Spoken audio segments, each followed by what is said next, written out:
when we go with my Hall of Famers, and I've treated a bunch of them, they dot every I, they cross every T. Someone can be an MVP, someone can win a championship, but if they want longevity, the sooner they start on that path, the better. You know, we were at the Swiss conference, and I was working on an athlete. His shoulders were a train wreck. And what's your goal? Well, I want to compete in one more powerlifting contest. And okay, cool. Or I don't want to put a goal in your head, but how about instead of next year doing that powerlifting contest, we spend a year making sure that we fix all the biomechanics and the structure. So maybe you have 10 more years of powerlifting. Sure. Which would you prefer? It's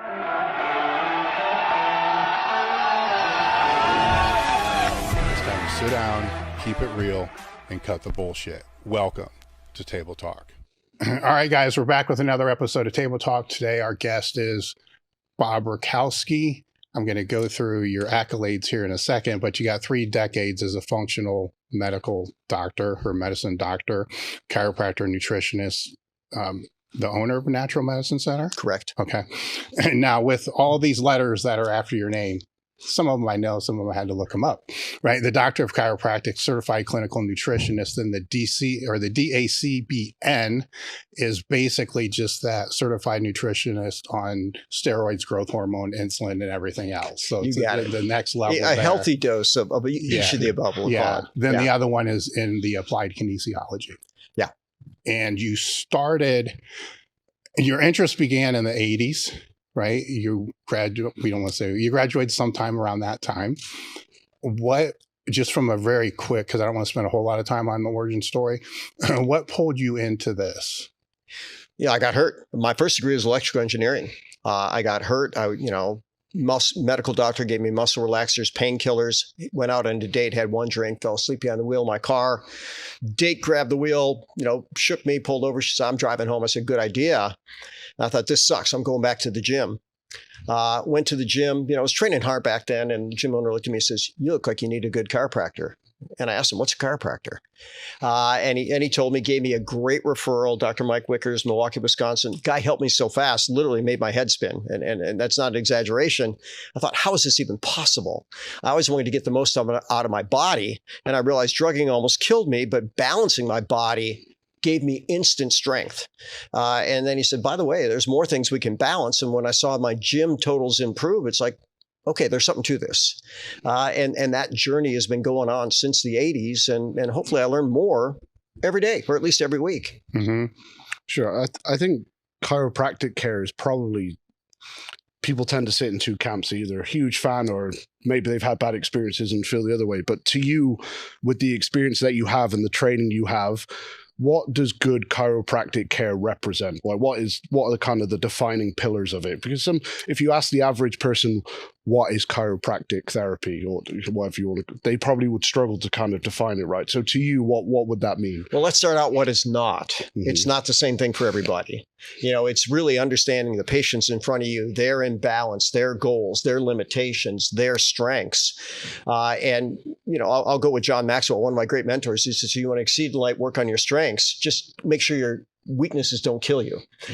So when I'm doing an evaluation on an elite lifter or an elite athlete of any sort, I want to find out what's limiting this person. And the very simple thing is, if your nervous system doesn't feel safe, it's not going to fire a certain way. Mm-hmm. And so much of that stability has to be around the spine, not so much in bench press, but certainly a squat and a deadlift. You've got to make sure that everything's firing ideally. And that requires precise evaluation. And then we got to get a before and after. Okay, you're on the table. I made you better. So what? Are you better in the gym? Mm-hmm. And that's one of my favorite things, is just taking an athlete and then do something and say, okay, now let's see how you perform. And the sooner after that, the better, so we can keep fine tuning. And I've had plenty of people that we tune up, and they may have a personal best within weeks of just not even realizing something wasn't right. Mm-hmm. So good care of any type finds out what's causing the problem, what's the person's goals, what way can we resolve that fastest within the person's value system. Sure. So if you're dealing with, say, an elite athlete versus a general population, someone who's training at a very high level versus someone who's at a desk with general, say, neck pain, back pain, how does maybe your assessment of those individuals differ, or maybe what you allow in terms of discrepancies from optimal differ? Because, you're never going to expect an elite level rugby player to have a perfectly healthy spine. Right, it's just silly, right? So, how does your kind of lens change then when you're looking at those kind of two different populations? Well, I'm going to tell you, the elite rugby player generally has a lot better spine than the guy sitting at the desk. Okay, right, and so what kills us sitting around? They call sitting the new smoking, but do I have an optimal that I want for both of those? I want great posture. I want great breathing. I want great habits. I don't want any pain. I want a higher level of consciousness. And maybe that's where it starts. So does the guy sitting at the desk even realize that he's shortening his hip flexors, that his shoulders are rounding forward? Does he even know that if he now tries to put something up on the airplane, his shoulders won't even go that direction because he's so rounded? When we can show that what you want to do in life, you can't do now because you pigeonholed yourself into lack of activity or an activity that doesn't serve you. Now, the rugby player, he's going to be beat up. Okay, fine. That's going to come with the territory. And when I find something out of balance in that guy and I turn it on, it can make all the difference in the world. But here's the mistake we don't want to make. Here's one thing that I've told people forever. In the absence of trauma, bodies break down on the inside before they break down on the outside. You might say, well, the rugby player has clear trauma. Well, sure he does. But he also has stress. He has toxins. He has malnutrition, and he probably has poor motor patterns. And those I'm going to call all internal. And when we balance those, even the best of the best can get better fast. And the worst of the worst, well, the guy sitting at the desk, is he the worst of the worst? Not totally, but he's not very good. And for them, just a few nudges, and suddenly they can get inspired to make a lot better choices. Now, the one thing with you that I only saw once before you first treated me, you kind of noted that it was a while ago. So we'll just say a short while ago. And it was at a Swiss. I guess I should put a promo in here. It's the Swiss 2025 is November, first weekend in November. Yeah. The website is Swiss 2024. Yeah. Swiss2024.com. And the early bird rate ends October 5th. So go register. Tom will be there. Bob will be there. I'll be there. So there's that promo there. But what I'm talking about is when you were treating me, there's a blend of a lot of different modalities, right? And the best practitioners, for, I don't know, lack of a better word, because there are the people that's just chiropractic, that's it. And I have worked with a lot of those. Right. And to Tom's point, I see where the reputation, gets divided really quick, because you have the guys that you have to be here 3 times a week for the next 4 months, bar none, has to. And then in that same camp, I've worked with people that I know if it adjusts or not adjust. Right. And the drop table may be good, may be bad, but for me, it was like the worst thing that was ever invented, because I would, get adjusted on the drop table and know damn well, nothing audible, nothing, but I'm being now told, well, yes, it did. And so when you're putting the applied kinesiology in there and the muscle testing in there, and then that's to kind of lead that path, does this even need to be done or not need to be done? That was what was fascinating to me way back then, because one guy in college that wasn't even legal, right, had a blend, because he worked with a chiropractor. He worked with Touch for Health. If you go way back, that was kind of the name, the trade name for the applied kinesiology. It all goes back to applied kinesiology for that. And there were glandulars, there were all kinds of shit. And he would spend an hour and a half working on me. Then I would get in my car and I was just paranoid to move because everything was testing well.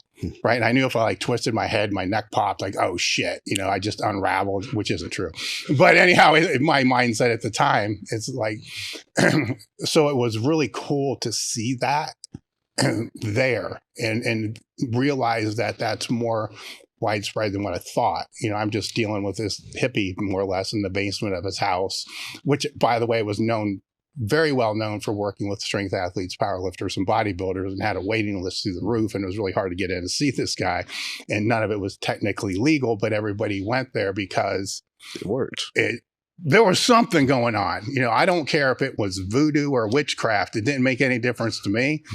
It was helping and it was sticking. Where sometimes with if it was just the touch for health, because I saw people for that as well, you get that, and then all of a sudden, 2 hours later, you're all messed up again. So how did you arrive at adding more modalities to the toolbox? Because you got a lot of modalities to the toolbox. And I think that's a critical component in the space that you're in. Well, simply it started with me. I had an injury. It wasn't resolving. Go to typical chiropractor, get an adjustment, feel good for 2 hours. Okay, that's not enough. Now you go to someone who does tissue work. Okay, I feel good for 2 hours, but in a different way. And now someone adds a little nutrition, I feel different in a different way. I go to someone who has acupuncture. Okay, I feel different in a different way. And then I found someone who put it all together. And when they did, okay, I didn't get 2 hours. I got, the first treatment maybe 2 days. And then the second treatment, maybe 2 weeks. And then maybe the third after that, I didn't need it.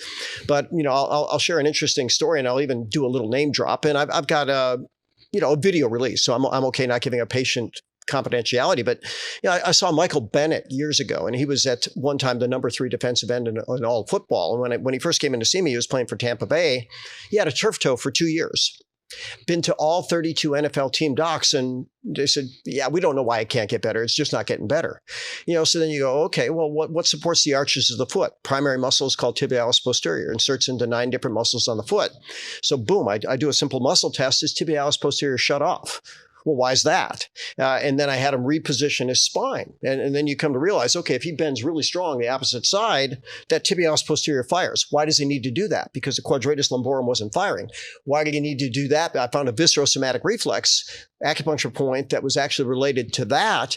And then we unwound that in terms of energy, in terms of nutrition, in terms of structural reflexes, in terms of adjustments.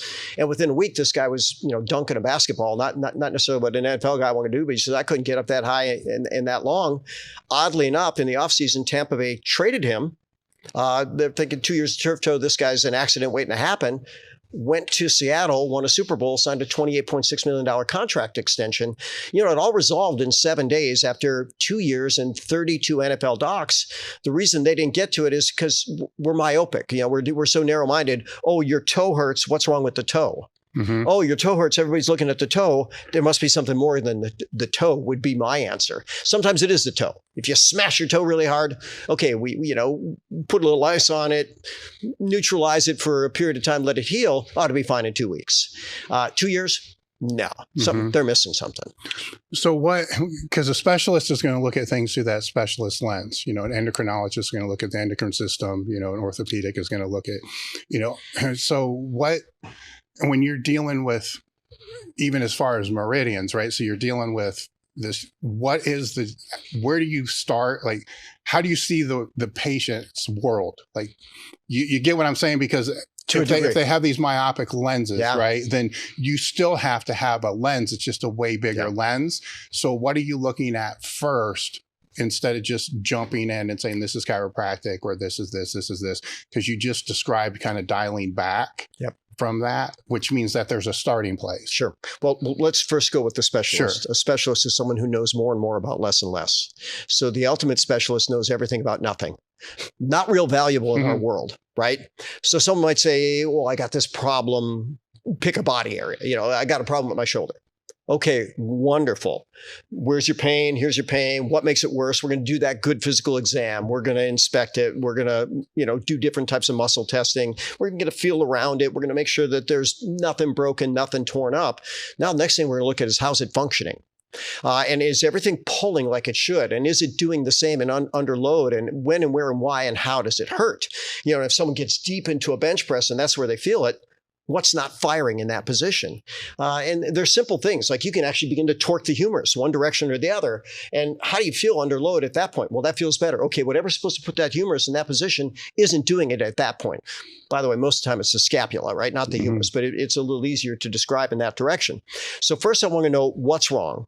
what can I find that can replicate it? Can I find something immediately that improves it? And then how many components related to that? So if I need to stabilize the scapula, I might say, okay, well, how's the serratus doing? What are the major meridians related to the serratus? And if I stimulate one of those points, could it potentially make a difference? Is there something known as a viscerosomatic reflex? Is there a spinal point that could do it? Could there even potentially be a nutrient that could make a difference? And what's the limit? There is no limit. But practically, what are the major things we deal with? The modalities that you talked about, but the big four: stress. How can we reduce the mental, emotional stress? Toxins, is that a factor? Nutrition, malnutrition, or is there an aberrant motion pattern, which there almost always is. And then, I'm going to look at those big four. And, I always tell people, look, anytime I see someone, I want to make an instant difference, but that's not the goal. The goal is a lasting difference. Instant difference, most of us can make that. Lasting difference, we got to find out what's causing it. So the first place is to rule out if it's an acute, broken, torn. Yeah. I mean, listen, if the guy's got a compound fracture, this is not our starting point. Yeah. But you have to rule that out. Always. Okay. So that's the first part. And then from there, it's taking that injury and looking upstream, downstream, and I guess out of stream, at the whole ocean. Yeah. Well, yeah, it's bigger than we know. Right. Yeah. And listen, when we're dealing with elites, they're not going to be as impacted by electromagnetic forces, but some people are, we could go back and start looking at this thing called epigenetics. And there was a researcher named Skinner a handful of decades ago that found out if you expose, an animal to a toxin, the offspring suffered for 4 generations. Well, okay, so we now have humans that are so far down the chain of this toxin exposure, they're born sick, and then we take these kids and we intoxicate the vast majority of them, unless the parents know better, moments after birth. And we expect this to be a functional, thriving, wonderful human. The system's broken. And, that could be a rabbit hole that, almost knows no end, except that if we get some basic principles, okay, we don't intoxicate babies. We nourish babies. We put them in a very nourished environment. We put them in an environment that stimulates their body, mind, and spirit. Well, now we have a better world. Protect and provide, then we're going to be better off. But instead, we intoxicate and cover up rather than work through. Sure. So by the time somebody would realize that, right, they're in their 20s, perhaps. Well, we have plenty of sick children, Dave. Well, I know, but is it the children or is it the parents? Both. Well, obviously, because the children aren't buying the food. And it might have been the grandparents and the great-grandparents. Sure. Yeah. We're talking 4 generations of epigenetic toxicity, malnutrition, stress, and they all come into play. So then go. So I was going to say, like the kind of thought process you spoke through there, though, mentioning meridians and stuff like that. Do you think there's almost a basic level problem with kind of Western medicine in that we have a very closed-minded, myopic, tunnel vision type view on the human body, whereas maybe if you go back in history or look at more Eastern philosophies or whatever, they have maybe a greater appreciation for how everything is connected to everything, and where something presents is quite often rarely actually the injury site, if you like, or whatever you want to call it. Do you think that's like a just cultural problem that we see throughout medicine in the West that needs to have some kind of paradigm shift? Because how you're describing there is not how the average physician, the average doctor views anything, regardless of the field they work in, whether, whatever their specialty might be. That is not how they view the human body and problems that occur within, right? I'm gonna take a little spin and come back to that. So, I did a number of COVID updates, science, what are the actual facts versus what is this? And one of the quotes I use is that money, power, crime, and drugs all go together. I use that quote very, very often. So is there money influencing everything? You better believe it. Are there drugs influencing? Yeah. Are some of these the most powerful people on the planet? You bet. And have there been crimes? Now the whole world is beginning to see that. And by the way, depending upon philosophy, some people say money is the root of all evil. No, it's the love of money. And so suddenly when you have an ability to control politics, and there's a book called Lessons of History, and let's not get too deep down the rabbit hole, but Will Durant, he said there's one thing that always followed politics throughout humanity, and that's corruption. And, one of his other rules is the rules of money. Men who manage men will manage men who can only manage things, but men who manage money manage everything. So who's managing the money? The criminals with the money and the power. And some actually say the only way you get in Congress is to be already corrupted and more corruptible. They got to have something on you, so they put you under their thumb. So the policies that were placed had nothing to do with human interest. Now, who's educating the people? I promise you, I see some of the medical doctors that are beyond brilliant. Beyond brilliant. They've got an IQ that's Einstein plus, and yet they may have taken their 10th booster. It's like, where's the disconnect here? Is the brainwash such a way that it can't ever be cleansed and purified again? Is it permanent brain damage? I'm hopeful that it's not. But when you see someone with an IQ of 160 taking a 10th booster, when the first, second, third, fourth, fifth, sixth, seventh, eighth, ninth didn't work, what the heck is going on here? So now let's look at culture. And, we like to say that there's 4 ways. Let's talk about whole substances that can either control or nurture, isolated substances that could either control or nurture. A whole substance that controls, we're going to call that a medicinal herb. When you control, you have risk of danger. What's a whole substance, an isolated substance that controls? That's a drug. There's even a higher risk there. What's a whole substance that nurtures? That's going to be food. What's an isolated substance that nurturers? That could be a specific vitamin, mineral, amino acid, some type of essential nutrient that we might even call conditionally essential. Like for many of us, taurine might be conditionally essential. Arginine might be conditionally essential. Magnesium we all need all the time, right? The other 2 aren't necessarily in the essential category, but elites probably need it. So we start going to philosophy, and a couple thousand years ago, the barefoot doctor, he only got paid if his patient didn't get sick, and now there's a book out there called Good Energy, and a Stanford MD that broke away and said, this is all wrong. We shouldn't be cutting organs out of people without ever addressing cause and effect. But ultimately, her point is that the entire system has been constructed in a way to make profit, and the most profitable person in the sick care system is a child with a chronic disease. They've got a whole life of drugs and medical intervention. And what child should have chronic disease? None of them. Do I believe that most of them can get better with the right program? I believe most of them can. Maybe we got a small percentage that might need a little bit, but like you talk about training or supplementation, lowest dose, shortest duration, what do we get the most benefit of? Do these kids need all the things they're getting? Probably not. Sure. If we need to save their life, let's save their life. But ultimately, let's nourish them back to health. Sure. So to kind of like summarize that maybe a little bit then, do you think on a, and I'm not saying this is being done intentionally or whatever, but in many ways, we're almost being set up to be sick so we can be sold the cure?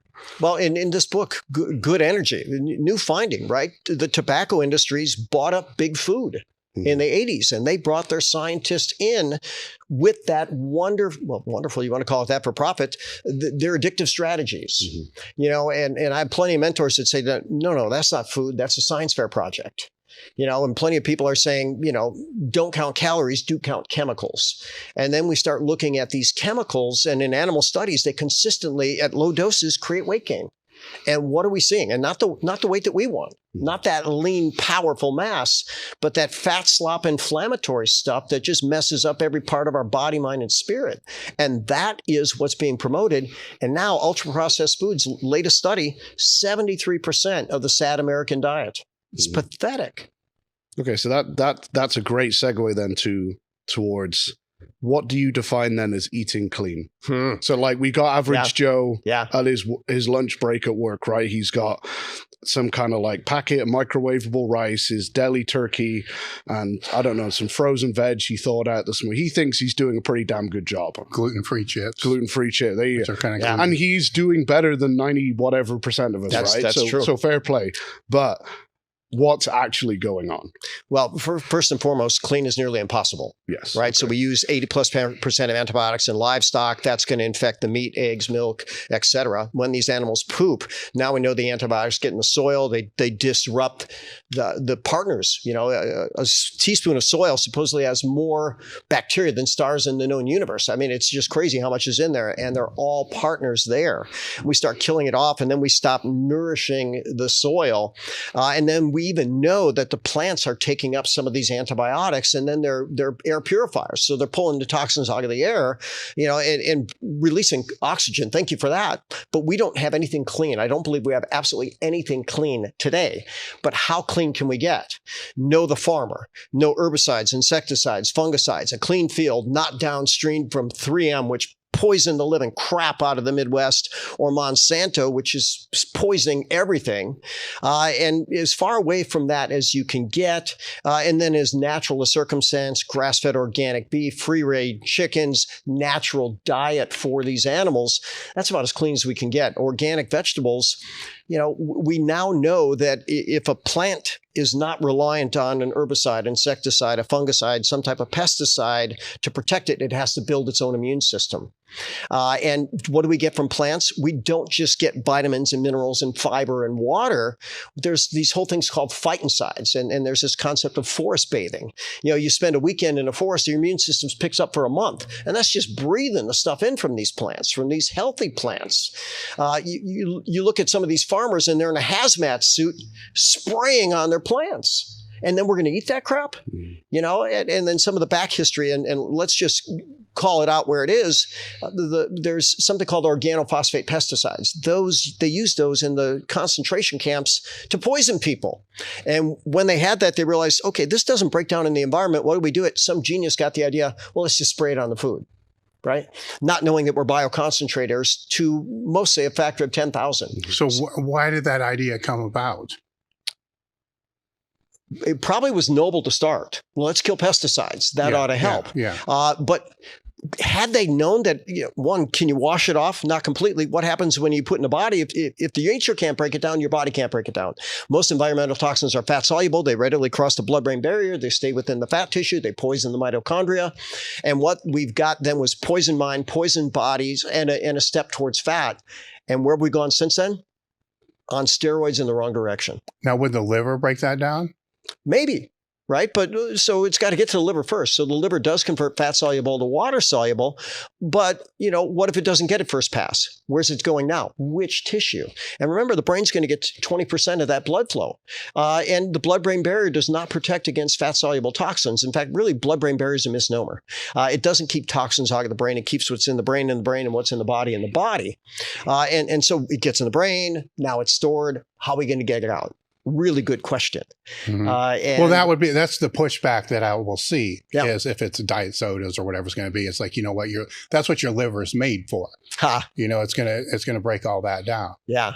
Well, there's this wonderful thing called the compound effect, right? And so our liver is made to clear things, but it's never had a load like we've had ever. So in 1971, they started something called the Human Toxin Inventory. They started taking fat samples from cadavers and surgical patients. Why fat samples? Because that's where most environmental toxins are stored. They found out, every single sample they looked, I believe that it was 100% of the 5 most common toxins, including bisphenol A, xenoestrogen. But they estimated that every man, woman, and child walking around has 700 toxins in their system at all times. And by the way, they can only test for a few percent. So is it more like thousands? Probably. What are the symptoms of chronic poisoning? Fatigue, sleep disturbance, intestinal distress, allergy symptoms, headaches, confusion, and anxiety. How much of that do we see in our society? I say if we got rid of those, I'd have to do something else for a living. Well, how would you compare how much that we ingest to how much that we're just picking up through our hands? You know, and breathing, because that's the other counter to that. Yeah, right. Depends on how conscious we are, right? If you're eating crap, you're getting the majority of it there. Yeah. You know, if you're living in a smog-ridden city, you're getting a ton of it there. If you have paying no attention to your personal care products, which have over 1,000 chemicals that are banned in Europe, you're getting a buttload of it there. You know, so how diligent can we be? I'm going to say as diligent as we can be. And fortunately, there's plenty of people that are stepping up and saying, hey, look, let's clean everything up. And so how is it banned in Europe but not here? How's that end up? Well, it'll probably, either money will take over Europe, which seems a bunch of that is happening, and our poisons will go there too. Or they just had more conscious people making the decision. I don't believe our U.S. pharmaceutical companies or we could even say military industrial complex at this point bought out at that point in time European legislatures, but that might be changing. So in this whole kind of cacophony of toxins and nasties that we have out there, as social media and the news likes to do, we demonize one at a time. This week something is the devil, next week something. So in amongst the xenoestrogens, the heavy metals, the microplastics, is it phthalates or something like that, which is in there? That's one of them. Which, I mean, this is probably going to be a difficult question. I appreciate this for you, but like for the average person out there who's watching us, what are the ones that maybe we have the best control over? What are going to be the easiest ones to maybe make a substantial difference in eradicating from our body, or at least lessening our exposure? Because like you said, nothing is clean anymore. So what's the low-hanging fruit? It's really not low hanging because it's price sensitive for so many different people. But, if you made up your mind that, I always tell people it's easier to stay out of trouble than get out of trouble. A lot of times people talk the 80-20 rule, make 80% good choices, 20 bad. We're so far behind the 8 ball that most people, just to stay their current level of sickness, probably need to be 90-10. And I try to get people on a really big jump start where they're close to 100% great choices for about 10 days. And for some of those people, it gives them the lift that they need. But what's low-hanging fruit? Well, probably organic. If you can afford it. Let's get even ridiculous there. I put people on so many extreme elimination diets. I've listened to some of these other conversations where you guys were talking about the microbiome. We have a pathetic microbiome here. We have no diversity in the diet. And now there's bigger studies where the most extreme elimination diet that I'd put a really sick person on a few decades ago, I'd call it lettuce and lamb. Now, interesting enough, why lettuce like iceberg? Believe it or not, iceberg has fewer anti-nutrients than like kale or spinach. So we want to stay away from the anti-nutrients. Now, does it have many nutrients? No, but at least it was water and fiber and keep their bowels moving. I put them on lettuce and lamb and it'd be organic lamb. I've seen plenty of people where I put them on a 10-day stint of pure carnivore. You eat as much as you want, but grass-fed organic. Joe Rogan did 30 days of it. He said the first 2 weeks he had explosive diarrhea. My biggest stint, 10 days. And did I have explosive diarrhea? No, I probably have a better microbiome because I've been kind to it for decades. But I found it interesting that on those days I was having 6 or 7. They weren't voluminous bowel movements, but my body had something I wanted to get rid of. And I think I was just killing off unfavorable microbiome. 3-4 days into this, I didn't think of myself as a carbaholic. I've got pretty good discipline. But next thing you know, 3-4 days in, I'm not craving carbs anymore. And I did, and my energy was fine. I still train hard and think good and enjoy life. And it's pretty fascinating what you can achieve. But we want to find the right elimination diet. That'd probably be the low-hanging fruit right there. Clean water, plenty of it. I'm a big fan of turbocharged coffee. Most people love their coffee. What if we could put phenomenal nutrients within it? And then grass-fed organic beef. And why not run that for 10 days and see where that goes? And then, how does an elimination diet ultimately resolve? Slowly. Bring in a food and start listening to your body. If you can check heart rate variability, that's one thing where you can start looking at it. Even moment-to-moment pulse. Is your body having a temperature rise? What's your respiration doing? What's your overall tension? How's your focus? And if you're nourishing yourself, those things should be consistent or getting better. And if something moves you in the wrong direction, well, think about maybe you need a bigger break from that. Now, I happen to think that, we've got data, a quote going back a couple thousand years ago. It was Lucretius said, one man's food is another man's poison. So there were foods that people didn't react to well 2,000 years ago. So I'm going to accept that not every food's perfect for everybody, but cleaner's better for everybody. And once you learn what you can tolerate, all the better for you. How would one navigate if you're saying organic, because it's a marketing term now too? So how do you really know? Let's go USDA certified organic, preferably no. Well, what does that mean though? Yeah, not as much as I'd like it to, but at least it's a step in the right direction. Beyond that, know the farmer. I mean, literally know the farmer. And then, okay, what's he feeding his cows? What's he feeding his chickens? What's he feeding his pigs? And then, heck, my family, we don't personally pick out the cow now. But I grew up in a very nice environment where my father's grandmother, he'd go out and kill a chicken and they'd have it for dinner. So there was a farmer a few miles away. We'd go out and we get those farm fresh eggs, and farmer would look at him and say, pick out a chicken.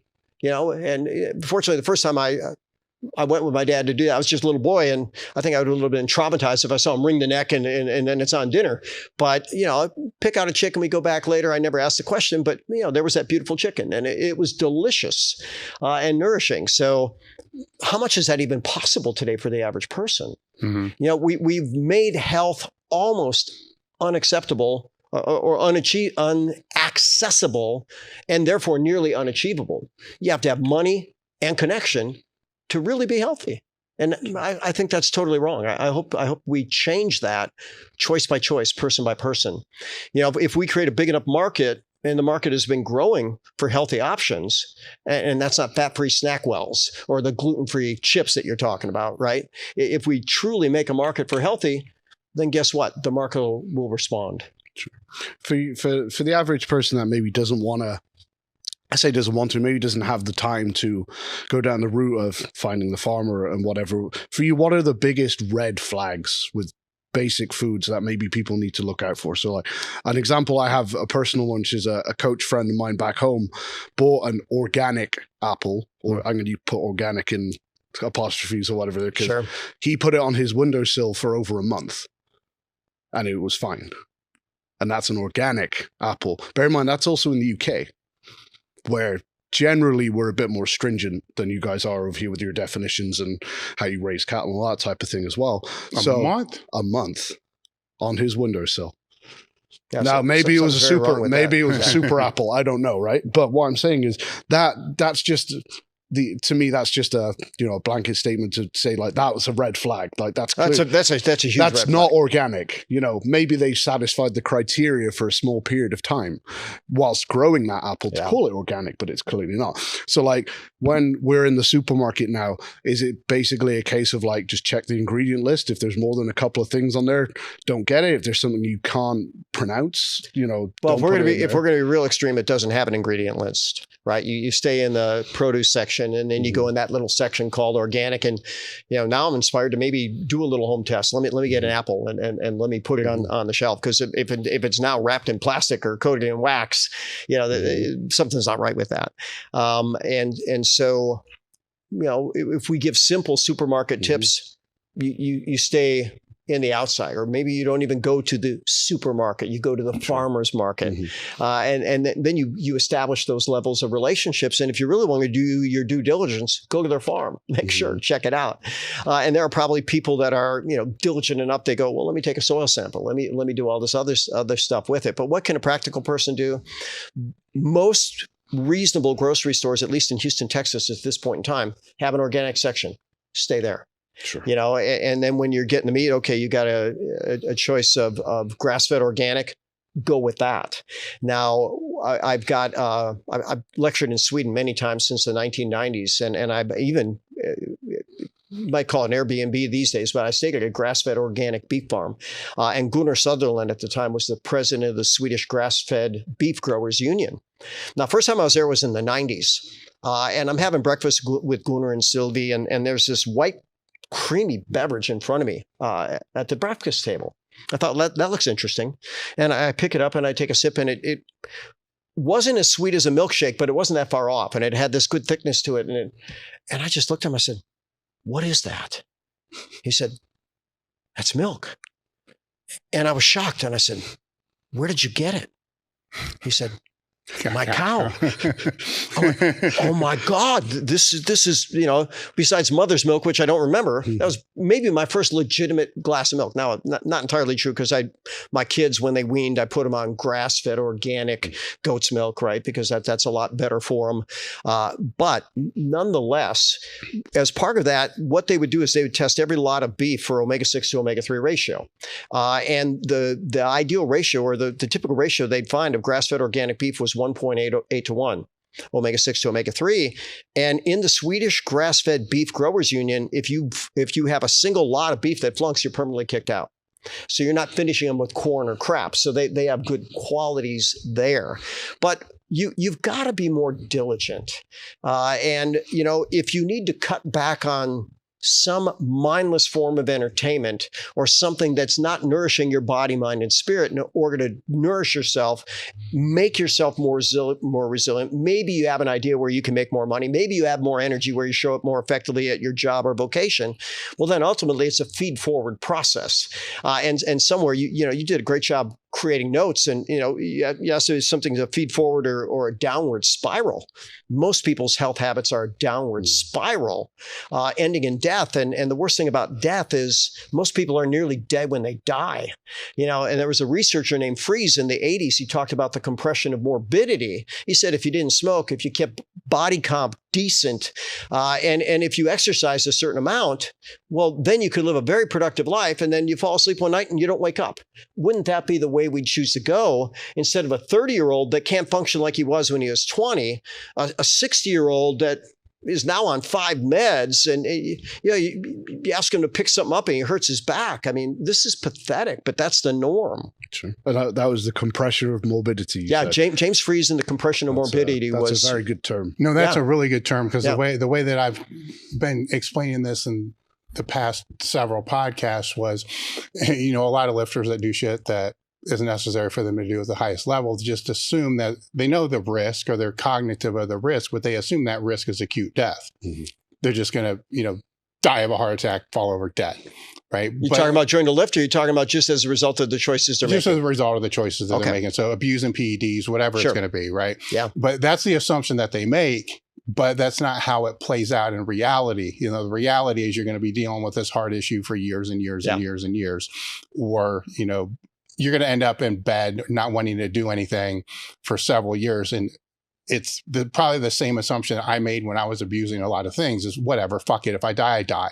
But that assumption is that I'm going to die in my sleep. Yeah. Now, if that conversation was, I'm going to have 5 years of somebody having to help me to use the restroom or all this other kind of stuff, then that formulates a little different narrative, which would make health markers more important to follow, Sure. Through all that. Sure. But that term, say it again so I can remember it. Compression of morbidity. Yes. Instead of being nearly dead when you die, with the death process starting after you peak at 25 and just being a gradual and then accelerated decline, you at 70 function not much different than at 30. And at 80, maybe not much different than at 40. And then at 90, maybe like 50. And then 91 doesn't happen. Yeah, you go to bed and that's it. Yeah. Now, I do want to circle back just for those people listening, because when you're the organic section and all that other stuff, it's a radical change, because I'm going to make a broad assumption here that most people are buying their meat from the frozen food section. The chicken breast, they're buying the biggest bag of frozen chicken breast they possibly can. If it's beef patties, the same thing. They're not eating any fruits or any vegetables, because the fruits have sugar, right? So the fruits are going to kill you.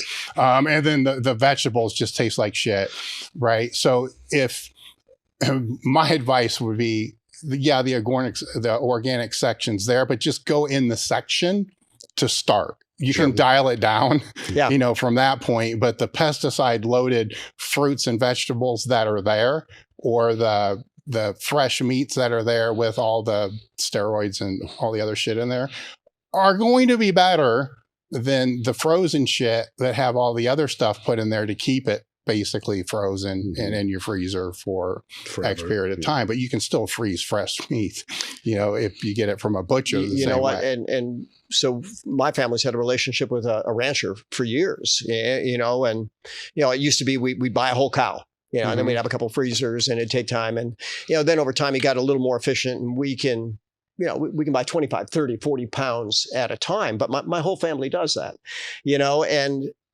if you seek, you'll find. And what you might be shocked at is when you have that relationship, it's not that much more expensive but I promise you it's well worth it. And I remember one of my first shipments getting a whole cow in.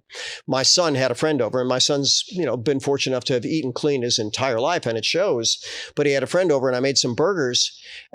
This kid didn't know where the meat came from. He didn't know anything, but he took one bite. He said, "Wow, this tastes really clean." And I thought, how did you come to that conclusion? He must have known what dirty tasted like, and how good that could he feel that difference. And by the way, if you eat clean, probably going to be clean. To use the word clean rather than tasty or whatever as well is really interesting there. Yeah, well, and clean is a good start, and then spice it to palate. Sure. Because listen, when the flavor chemists can make a piece of cardboard taste like filet mignon, that's tasty. But it's not clean, and it's not nourishing. I actually did the math on this many years ago, and it was cheaper to buy from the butcher. There you go. And I also included the cost of a deep freezer to hold it. Sure. Now prices have obviously changed since I've done that before, but the deep freezer was like $150, $200, or whatever it was. And it was less expensive over a long period of time. And I think people have to look at it from that standpoint, is if you're buying 2 months worth or whatever it's going to be, then add it all up. What they're doing is they're taking the price of, here's the hundreds of dollars it's going to cost for a full cow. Yeah. And then here's the $15 it's going to cost to go to the store and buy a steak, which is crazy. It's $15 now, but either way, and they're not calculating that efficiently. Next one for me would be topic of sugar. So is that the devil of all devils in the current diet, food culture, whatever you want to call it? Is that doing potentially even more harm than all of the chemicals and stuff that we've just kind of spoken about? Or is it a case of, it's just all bad equally? But, if we were going to say take two groups and say, right, you guys are going to eat super clean, try and cut out all those chemicals and plastics we've spoken about. These guys are going to keep eating the same kind of foods, but cut out all the sugar, perhaps, what would we kind of see there? And do you think that, if we had to pick one, what would you pick to cut out? Well, one, I'm probably going to cut out the chemicals. Sure. But let's go with sugar. So, we peaked in the U.S. of sugar consumption somewhere around the late 1990s, 153 pounds per person per year processed sugar. They were throwing it in everything. Then they did rat studies. 94% of rats prefer processed sugar to cocaine. They get that dopamine hit. And like any drug, and it is a drug, Candace Pert in her book, Molecules of Emotion, she said sugar is a drug. It'd probably be difficult to get it past the FDA today, which she might have wrote that in the 90s or the 2000s. She actually, I believe, was the one that discovered the opioid receptor. Pretty powerful there. But, when you give someone something that's addictive and you keep giving them for them, and what do they have? They have tolerance. What first thing means, okay, so now it's going to take more sugar to create the same response. Then they have withdrawal. And they keep coming back to it again and again and again and again. And so how addictive is it? Powerfully. But let's take a moment and talk about addiction. So, when they would study addiction, they put rats in a horrible environment and they'd say, okay, you're in this sucky world and, here, you can have some opioid. And of course, they do it until they died. But when they put rats in what they called rat utopia, where they had mates, where they had food, where they could play, no rat ever overdosed on opioids. In fact, they rarely took it. So what's missing in your life that you feel you need that dopamine hit? Now, you can get under the bar and you can get a dopamine hit. Wouldn't we want people to do that? But what if people aren't wired that way? I was just listening to a brainiac and he gets his dopamine hit from chess. I'd rather have him move his body a little more. But, whenever you have something that you enjoy and you're pushing your boundaries, you're going to get a dopamine hit.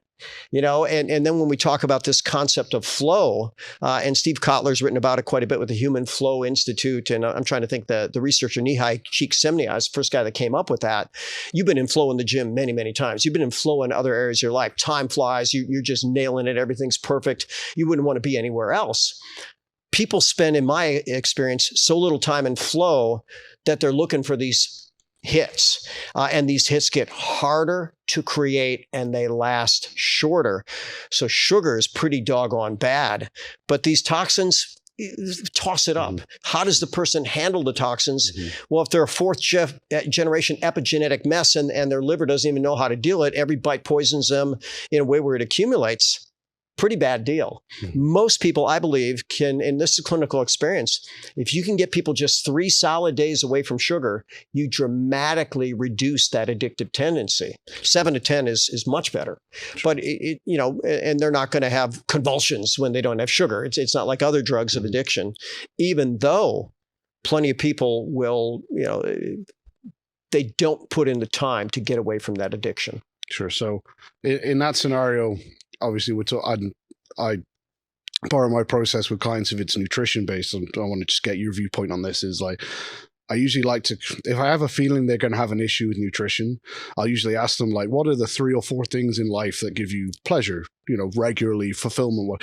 And if food is like in that top 3, you're like, oh, okay, this is going to be hard usually. Because the average person, when they say food, they're not saying it's chicken breast and iceberg lettuce, it's pizza and ice cream. So straight away, you're like, oh, you're going to have to start battling that addiction pretty quick there. But do you think that, because of a lot of the more recent studies on focusing so much on weight loss and health markers, where look, we can take isocaloric diets with high sugar, low sugar, high fiber, low fiber, whatever, and at least in the interim, we get the same improvements in immediate blood panel markers and all that type of thing.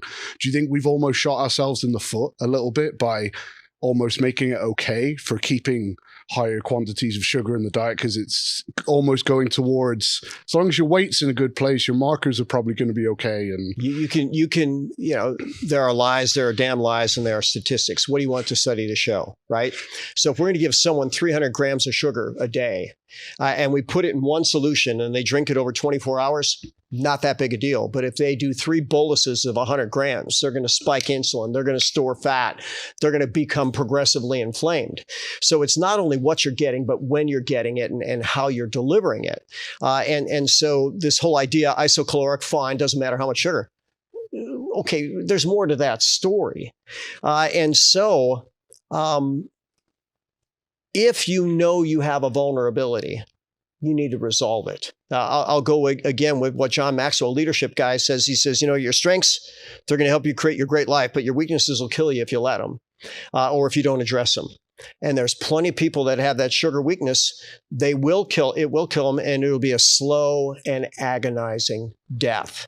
And they don't want that. And, so when you start talking about isocaloric, and there's probably a feeding window, and maybe there's some level of activity and things like that, and there are no ridiculous spikes, fine. But how many kids are out there doing these sugar chemical concoctions, that are setting up for a rise and fall all day long? And they're set up for that because they want to sell another. They want to sell another. They want to sell another. So let's be careful about what the data shows. Let's pick real markers that we want to work on. My speed athletes want to be faster. My strength athletes want to be stronger. My brainiacs want to be smarter and more focused. Let's look at the outcome they're looking for, and then let's figure out, how do we create the overall life program? Nutrition's a part of it, but I always tell people you got to eat right, drink right, think right, move right, sleep right, poop right, talk right every single day. We're mental, physical, emotional, spiritual, social, financial, impactful. And one of the questions that you sent to me early on is, what is wellness? Well, it's literally all those. So what's your approach? Well, find out where you are and where you want to go, in which area. And now, could I claim world-class expertise in all the 14 things that I mentioned? Well, certainly highly above average in all 14, world-class in more than half. So I think I can give people a decent direction on most of where they want to go. Sure. So for those individuals who maybe have more sugar in their diet, if they are a fit, healthy, muscular, high-performing individual, how would your guidelines vary on sugar intake versus like a Gen Pop, like semi-active, whatever you want to call it? Sugar's okay after you've depleted your glycogen. And that's the key, right? Sure. I listened to a podcast you guys did with someone with nutrient timing. I didn't think it was the author from the University of Texas the first time I read it, but when your muscles are starving from glycogen, give it to them. Now I don't recommend a sugar-laden Coca-Cola.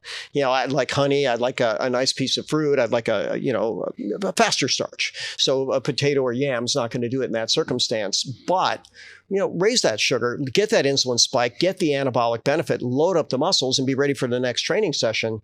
If you're sitting on the couch eating sugar, it's not serving you. Sure. So there aren't really any times outside of that post-workout depleted phase where really it has really any need. There's no need for it in the average. Well, that's diet. Exactly right. Yeah. Not just an average, but in any of it. The requirement for carbohydrate is 0. So interesting story, and not to get too much in the backstory, although sometimes people like stories. I had a patient come in and he was a Harvard MBA, and he's reading a book. I believe the title was Endurance, and subtitled The Voyage of Ernest Shackleton. And this is a guy that wanted to cross the South Pole on foot with sled dogs years ago. And they had a shipwreck, and they were there for 18 months. And the amazing thing is they didn't lose a single man. One man lost 1/2 foot due to frostbite.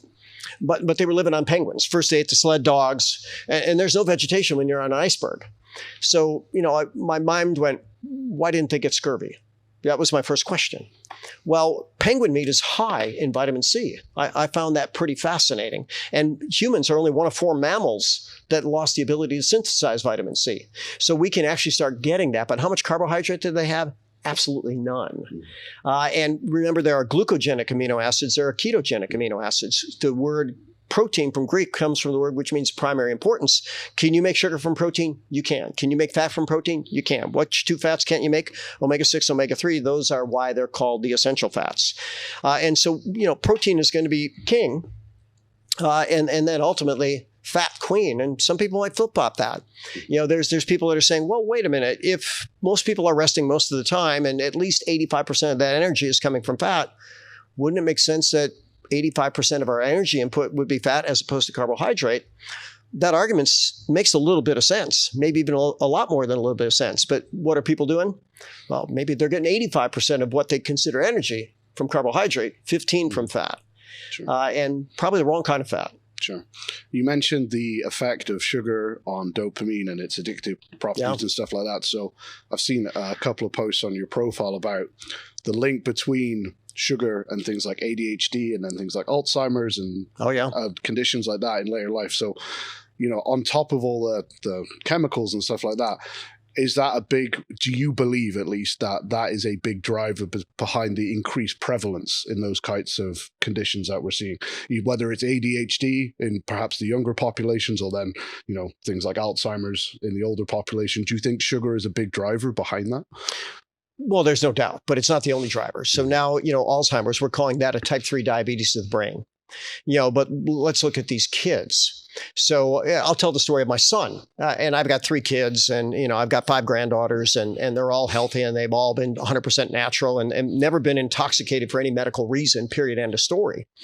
But when my son was born over 30 years ago, he was born in the hospital. My wife had 3 C-sections. Grateful for that part of medicine. That's just the way her pelvis and her mother's pelvis and her sister's pelvis responded. But we're sitting across from this pediatrician because we had to get one when we go in the hospital, and there she is, prim and proper, and it's Dr. Butani, and I'll call her out by name because she deserves to be called out by name. Sadly, she died.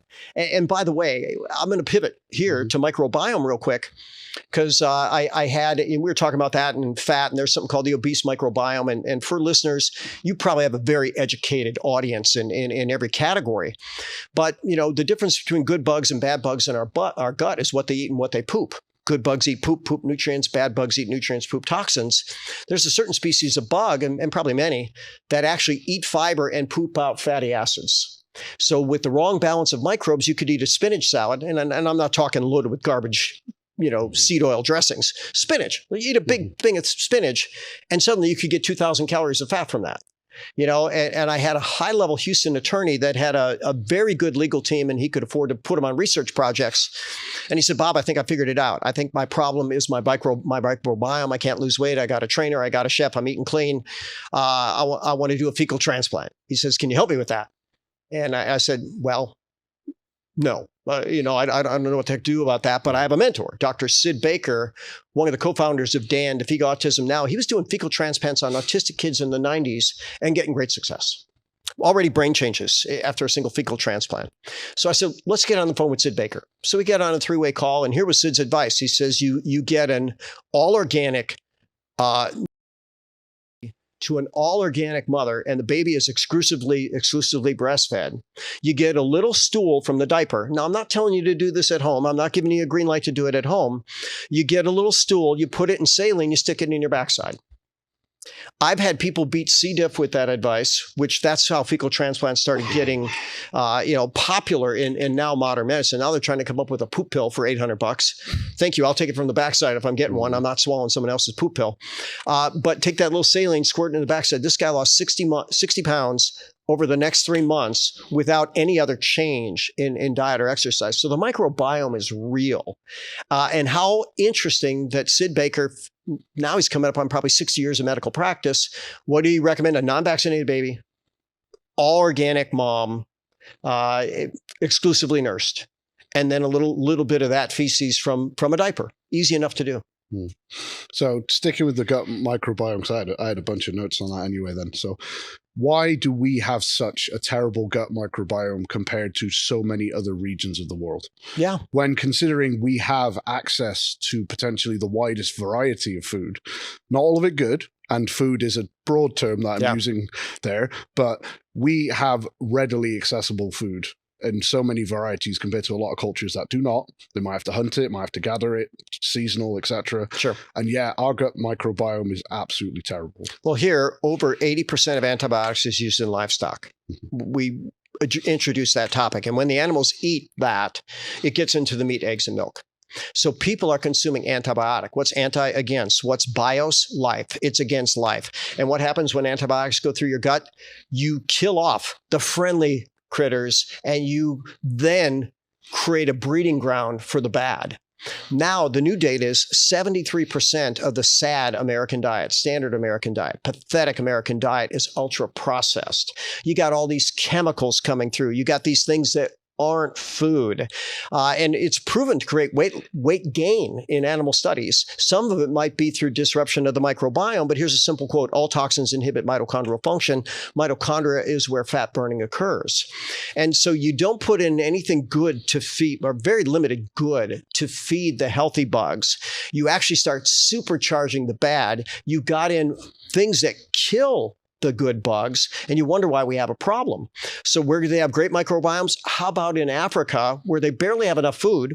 By the way, that's associated with longevity, right? And they have to eat off the land, and they don't have Monsanto yet spraying glyphosate, Roundup, a known autism accelerator in the medical literature, a known cause of cancer. And so they're eating natural foods from Earth. And then they also haven't had the issue. Farmers 100 or so years ago found out that you could grow big plants with 3 elements: nitrogen, phosphorus, and potassium. NPK, top fertilizer in the world. So you put 3 in, it takes 30 elements to grow healthy plants, animals, and humans. You pull 30 out, you create depletion. Even CIA.gov says we've created global mineral depletion that we need to deal with before the human population suffers. Well, that before needs to get rid of it before we let it get worse, because the human population is already suffering. So they have a natural diet that is not killing off their microbiome. They have that level of diversity. There's a famous researcher named Burkitt, and they named a lymphoma after him, Burkitt's lymphoma. And he went to Africa, and he was there for a number of years. And, in the US, he was doing an appendectomy a week, just as a typical gastroenterologist. In his 4 or 5 years in Africa, he didn't do a single appendectomy. I had a conversation with a gastroenterologist, and I often start out a conversation, how could I make your life better? And he chuckled. He said, you could give people two gallbladders. And I looked at him, I said, okay, tell me about that. He says, well, then I could do 2 surgeries instead of 1. He's ripping gallbladders out every other day. And it's like, what is going on here? How is that acceptable? listen, I'm trying to think, Upton St. Clair said this, it's hard to get a man to understand something when his salary depends on him not understanding it. So are the politicians going to understand? First of all, they're compromised and they're paid to be corrupt. Are the food companies going to understand? No, they're compromised. They're paid to be corrupt. Are the drug companies going to understand it? They're compromised. They're paid to be corrupt. I was listening to a podcast the other week and they said, diabetes, most expensive problem in the sick care system. Do you think these people that are sitting on these boards are saying, yeah, we got to cure that? Instead of the hundreds of billions that we're making, we just got to get people healthy so they don't need the garbage we're throwing at it. It ain't happening. So in these scenarios, then, is that also a big driver behind the incidence of things like IBS, Crohn's disease, leaky gut? Is that all of that kind of leak just really coming back to that gut microbiome not being in the place that it should be? Well, it's one factor. And so I have gastroenterologists as patients. This is hilarious. I don't know if you've ever been to a gastroenterologist. Guess how much training they have in diet? Like zip, zero, none. It makes no difference. You eat whichever you want. I mean, that's literally what my patients have been told that have IBS that we resolve in 7 to 10 days, 90% of the time. We might be missing, there might be a weird parasite and okay, maybe we need some big guns. Maybe we need medicine at that point. But I tell people we can solve most food issues with 5 questions. Number 1, what are you eating? Number 2, how's your digestion? And Pavlov proved that digestion starts in the brain, right? And then we're going to salivate. And then we have alpha amylase. And if we have the right pH, that can start in carbohydrate digestion. Then we have hydrochloric acid. And let's just take a spin there. Most of our guts don't have enough hydrochloric acid. It's estimated that it takes 600% the biochemical energy to make hydrochloric acid of any other biochemical in the body. So blood pH starts out at 7.35. Hydrochloric acid is 0.8. We're talking a logarithmic scale. So to get from 7.35 to 6.35, a factor of 10, to 5.35, a factor of 100, 4.35, 1,000, 3.35, 10,000, 2.35, 100,000, 1.35, a million, 0.8, 3 million times more concentrated. So you need those mitochondria. Now keep in mind, all toxins inhibit mitochondrial function. Stress shuts down digestion almost always first. We're stressed, we're toxic. It also takes a ton of nutrients to fire this. Every step of the electron transport chain is going to require a nutrient, at least 22 different steps, each with a different nutrient or biomolecule. So we throw in that big combo and then we don't have enough hydrochloric acid. So then we have that deficiency, and then we've got our liver and our gallbladder, and we just talked about them removing gallbladder. And then we got pancreas that has both digestive and endocrine component. And then we have enzymes within the small intestines. All that stuff needs to work. And it starts with the brain being stressed. Then it starts with having wrong pH. Then it starts with having hypoacidity, which by the way causes acid reflux. They figured out in 1969, Journal Gut, that when you don't have enough stomach acid, the lower esophageal sphincter tone is weakened. So you have acid reflux. Journal Surgery, 1989, figured out 20 years later, hey, we add acid to the gut, we prevent acid reflux. So why are they giving all these people acid blockers? Creating malnutrition and a bigger problem right down the road. But get back to it again. What are you eating? How's your digestion? What kind of bugs live in your gut? Do you have a leaky gut? How often do you poop? We answer those 5 questions, find out where there's weaknesses, and fix it. We fix gut problems quick. And what do those steps look like then? So you say you're taking your average person on the sad American diet, as you turned it there.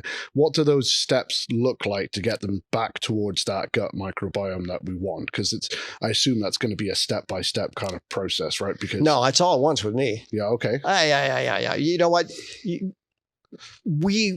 If someone's got 5 problems, we don't address one. And usually these people with chronic digestive issues have all 5. They're making poor fluid juices. They don't have hydrochloric acid. They're missing some of the basic enzymes. Their liver is pathetic. They have a leaky gut. They have the wrong microbiome. And either they're pooping 7 times a day and they're running to the restroom, right? That's their cardio. Or they're going once every 4 or 5 days. It's like, what the heck? So we might have a conversation. And I don't know who came up with this quote first, but it's a very interesting quote. Some people hate change so much they're willing to keep losing, whereas some people hate losing so much they're willing to change. And that's the first conversation we have. Listen, we're going to need to redo everything about your diet, and we need to do it for 10 days. And I'm going to tell you, you're not getting any of your junk. You're not getting any of your sugar. You're not getting any of your chemicals. You're not getting any of your addictions. Are you ready to deal with this? Yeah. If they give me an I'll try, I'm like, yeah, I don't think so. Listen, if we're going to do it, let's do it. I'd rather you not even try than to fail under my direction and go tell people, yeah, I saw that guy, it didn't work. Yeah, let's work together. Let's make this work, right? So now we're going to clean up your diet. And now, like I said, way back when I got the idea of lettuce lamb, because I'd put people on strict elimination diets and they were still having all kinds of mess. I had plenty of people do well on lettuce lamb. If your gut is a total mess, you're going to be on the carnivore. You're going to be grass-fed, organic, as much as you want. I don't care. And they've shown that in 5 days, it dramatically changes the microbiome. Now, are some of these people going to need hydrochloric acid? You bet. Are some going to need plant-based enzymes? Well, why not? Proteases, lipases, amylases.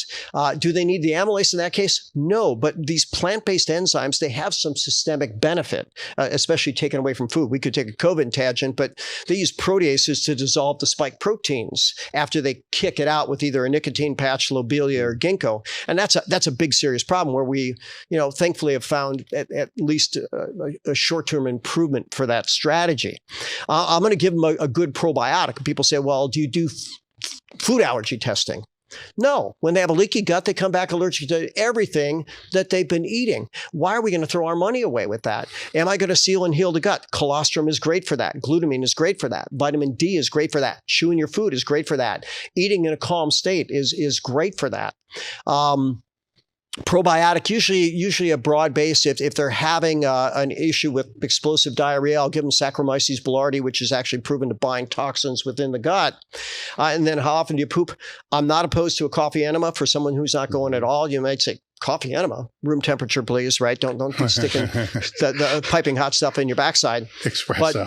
But yeah, right there. Well, it can be strong coffee. But when you put coffee in your backside, the primary job of the liver before all these poisons in the world was to detoxify the bowel. So we got the portal plexus. It's going to put that coffee right in the liver. It's going to dump bile and toxins, and we get that process going. And maybe we give someone a little bit of mag citrate. By the way, the worst form of magnesium for health is mag oxide, but it's a pure laxative, right? You take that and people are going to go. But we get them eating right. We optimize the digestion, supplement till as needed. We're going to seal and heal the gut. Colostrum, glutamine, vitamin D, the big players. We're going to give the right level of probiotics, and then we're going to make sure they're eliminating appropriately, either by binding the toxins with Saccharomyces boulardii or facilitating movement with hopefully a healthy enema or some form of magnesium. I'm okay with mag citrate because I want them to get some bio benefit of magnesium. Sure. So what would be a typical kind of response in 7 to 10 days from something like that? At least 90% better. 90%. And when this is over 30 years of doing this. And when we say better here, are we talking just gastrointestinal health, or are we talking energy levels, mood? Well, we're talking gut first. Sure. Okay. So Lee Haney was one of the keynotes at one of the Swiss conferences, and I've quoted him many times in my seminar series because, Lee Haney, someone asked him from the audience, man, how do you have so much energy? And I loved his answer. The only way you have energy is to earn energy. Right? So you've got to eat right, drink right, think right, move right, sleep right, poop right, talk right every day. Okay, we're addressing eat right, poop right there. Are they moving right? Are they thinking right? Are they sleeping right? And by the way, I'm not opposed to, listen, if your life is a train wreck and we need to go after all those things, hey, I'm willing to do it if you're willing to do it. Sure. Let's get this done. How long you want to be miserable? Sure. Do you want to give it 14 to 30 days of where we're going to put you in boot camp and you come out on the other end going, why didn't I do this a decade ago? And I get that response often enough. And we're talking about all categories. I mean, my elites get better 7 to 10 days. My critically ill usually measure better 9 and 10 parameters, 7 to 10 days. Now, is there some people over the edge that don't get better? Of course, that's sad. I wish I'd met them earlier, but that's the minority, even though I've seen people stage 4, people hospice, people sent home to die. Some of these people are alive decades later. Sure. You had asked a question, and I saw your notes ahead of time, and they were brilliant. And Dave, maybe you asked this, but it was in your notes, I believe. Are we majoring in minor things sometimes? Way too often. Yeah. There's a guy named Tom Rath, and he's Amazon's top selling author, and his book is Eat, Move, Sleep. And he had a genetic issue called von Hippel-Lindau disease. And he went blind. He had an eyeball, blind in one eye. He had an eyeball removed from a tumor at age 15. And then they did body scans, and they said, oh, you're in trouble. You got tumors in your spine, in your liver, in your kidneys, in your intestines, and everywhere. And they said, don't bother looking this up because you're never going to have a good life. Don't plan on ever getting married because you'll give it to your kids. Why would any doctor ever steal anybody's hope for anything? I mean, shoot me now, right?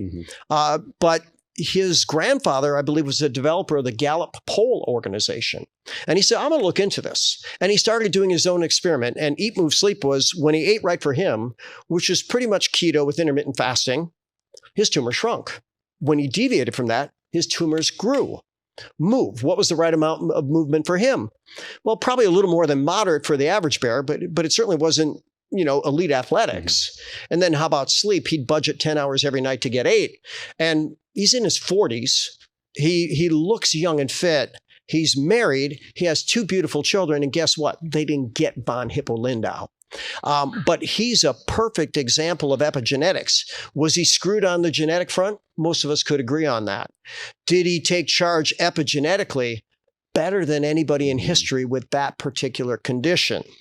And here's what I'm going to tell you. I don't care what your liability is. You can get better to some degree. Let's figure out how we make that happen and make it happen. Absolutely. So for that person who's maybe, let's say someone's listening to this now and they go down the lettuce lamb route for 7 to 10 days, right? Okay. What does that look like then afterwards? Say we're a competitive powerlifter or a strongman or whatever.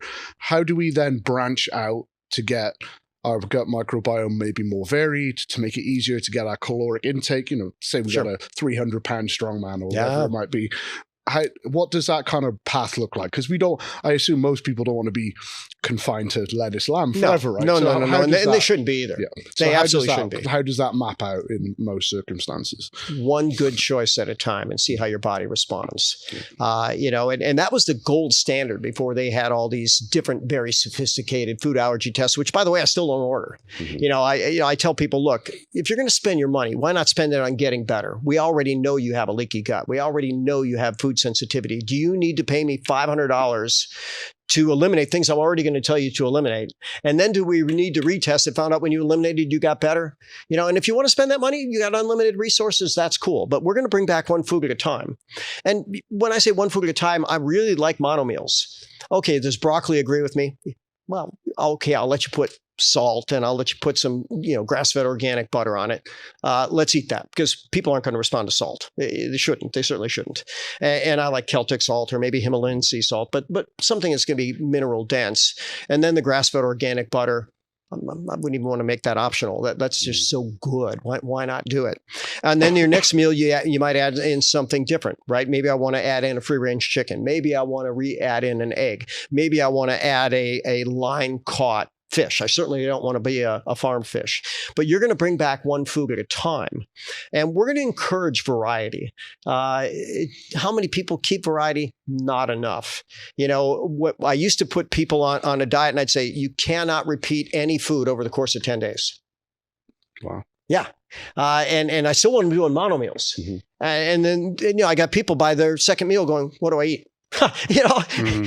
It's like, you got to understand there's 50,000 edible plants. We got lots of different animals. Listen, you can eat ostrich, you can eat bison, you can eat turtle, and those are all red meats. How fascinating, right?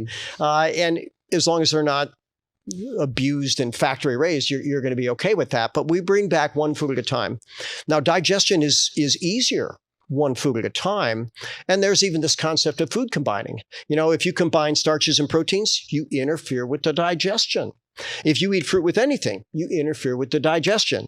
Vegetables are kind of magic. You can combine them with protein, you can combine them with starch, but not both at the same time. And so that's a non-starchy vegetable with protein. And then fats and proteins go together, right? So whatever protein goes with fat pretty effectively as well. And nature packages those together as well. Now, once you understand yourself, that's good. But, I have a fun story. I treated 2 NFL All-Pros, and I've got pictures on my wall, and can't say what I treat them because I don't have that release. But London Fletcher, who ended up number 4 all-time in NFL in tackles, and the other guy was Charles Bentley. He was at the time an All-Pro center for New Orleans Saints. And so we go to breakfast. And, you know, if the table were this big, London, he was probably going in about 245, LeCharles about 308. You would have swore that there were 2 400-pound powerlifters or sumo wrestlers bulking up. And I mean, the big steak of pancakes and the mega omelet and the French toast and the orange juice and all this other stuff. I just looked at him. I said, do you always eat like this? He said, during season, I have to. I said, tell me about that. He says, if I don't get at least 6,000 calories a day, I waste away. You know, so you got to feed the machine based on the demands of the machine.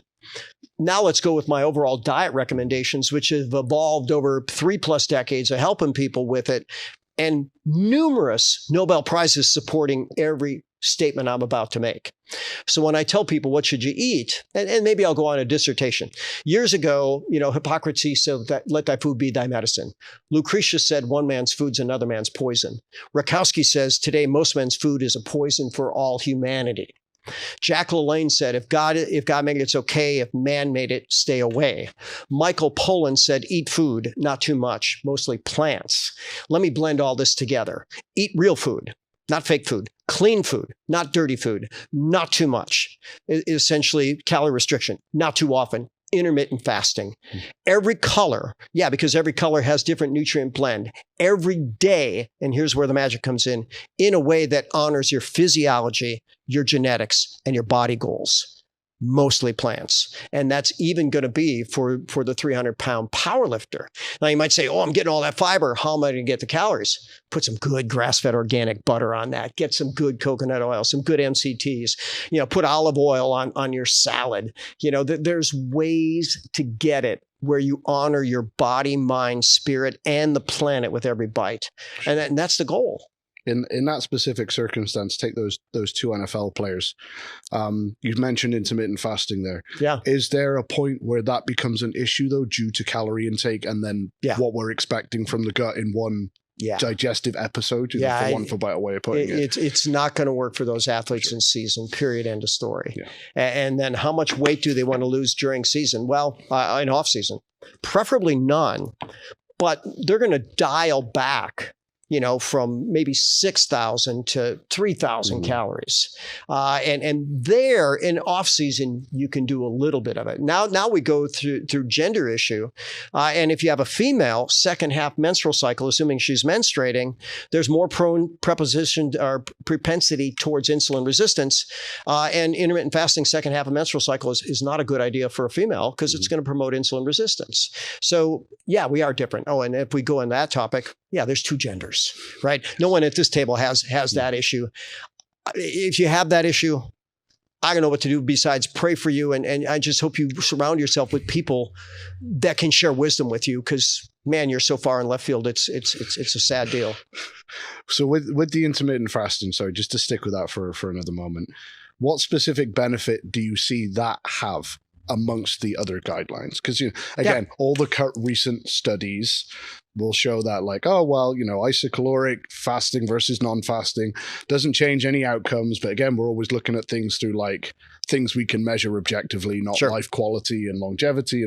So in your opinion, what role does that specifically play? Maybe for those out there who are interested in implementing that. Well, first, let's talk about energy, right? If I want to do something that requires a lot of energy, if I got a bunch of food in my gut, now I can't put all that blood into my muscle. I just can't. So my ability to perform is going to drop. Either that or my digestion just becomes horrible.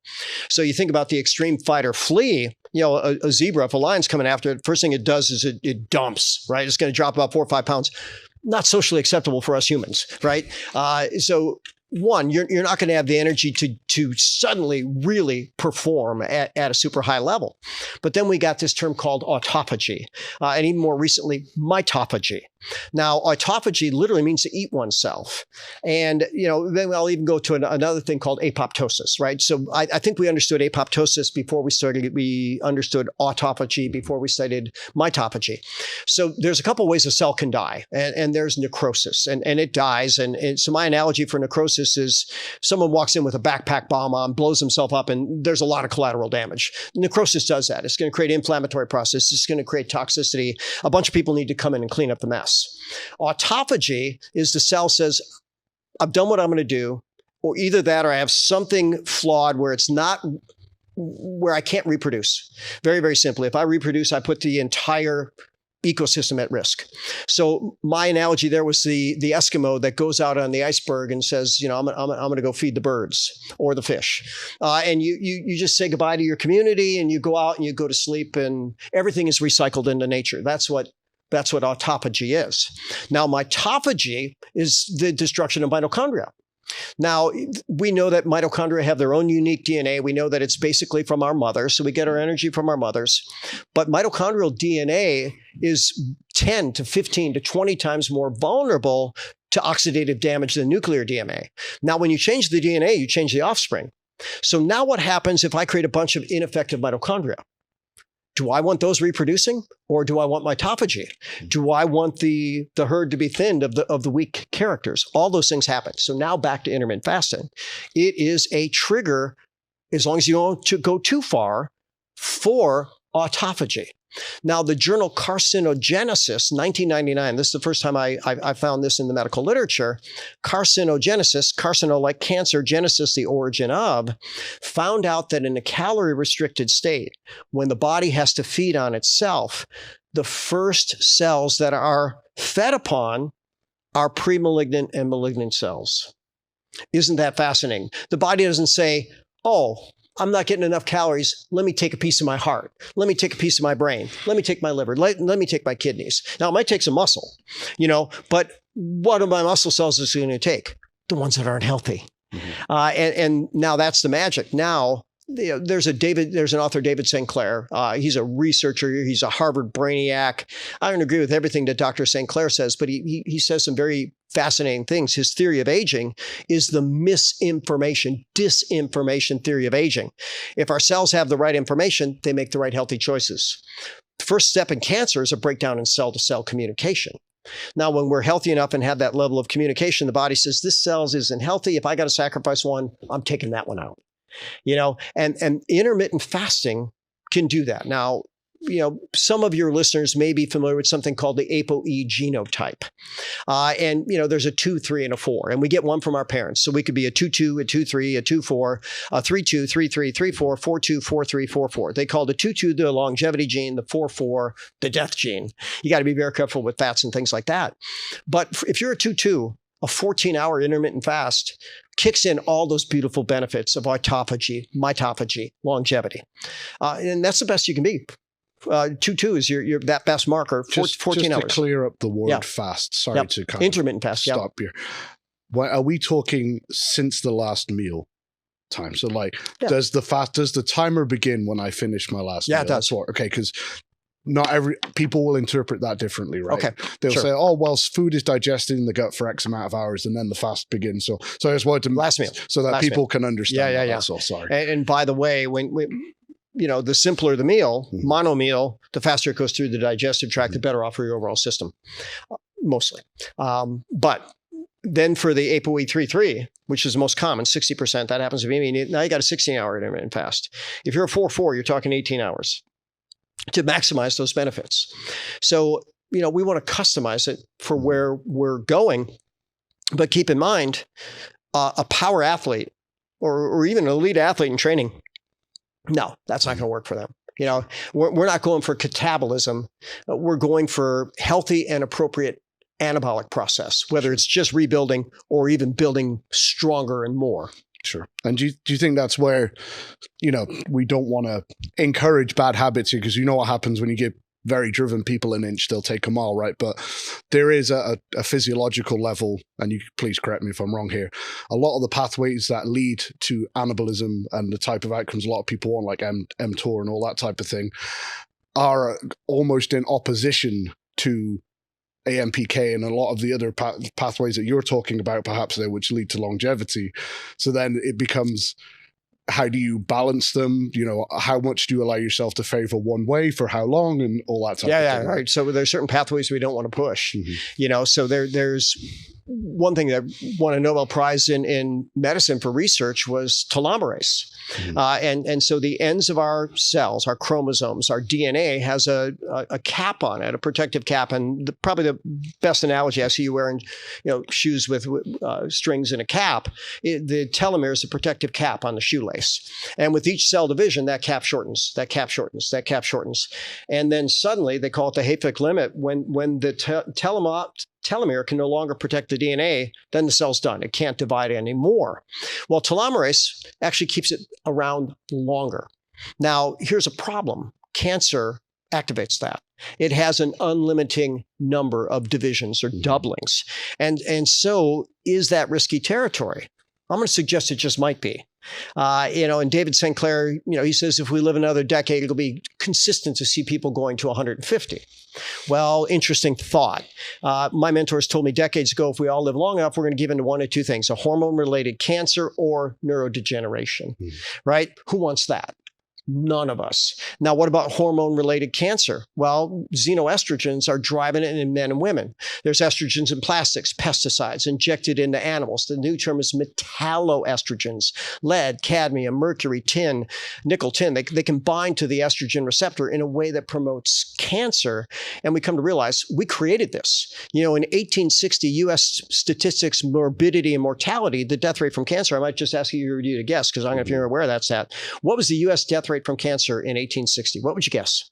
It's got to be single digit, I would probably say. I would say under 10% for sure. It's less than single digit. It was 0.61%, right? And now we have half the states in the U.S. have cancer now surpassing heart disease as the top cause of death. Now, inflammatory process is the fuel of both. The Lancet published years ago, the chronic inflammatory environment is essential for neoplastic progression. You need to have chronic inflammation for cancer. Inflammation is number one risk factor for cardiovascular disease, right? So we've created this problem, and you know the things that are in the ecosystem that can't break down, these organophosphates and worse, what are we going to do about it? You know, that's the challenge. We have to avoid it as best we can. We have to nourish as best as we can. And that's why I'm telling you, in this world, I don't believe 80-20 applies to anybody that wants to get ahead.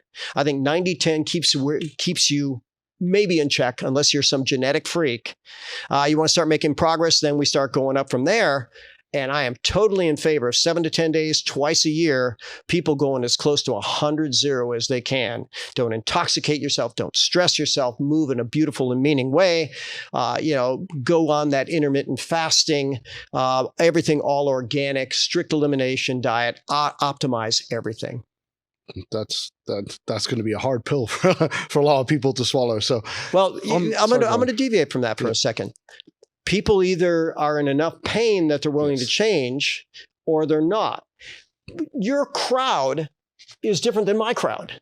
People come to me, doc, just tell me what to do. Yeah. I mean, so you might have that guy that he's trying to get that 500-pound bench press, you know, and you might say, you just tell me what to do.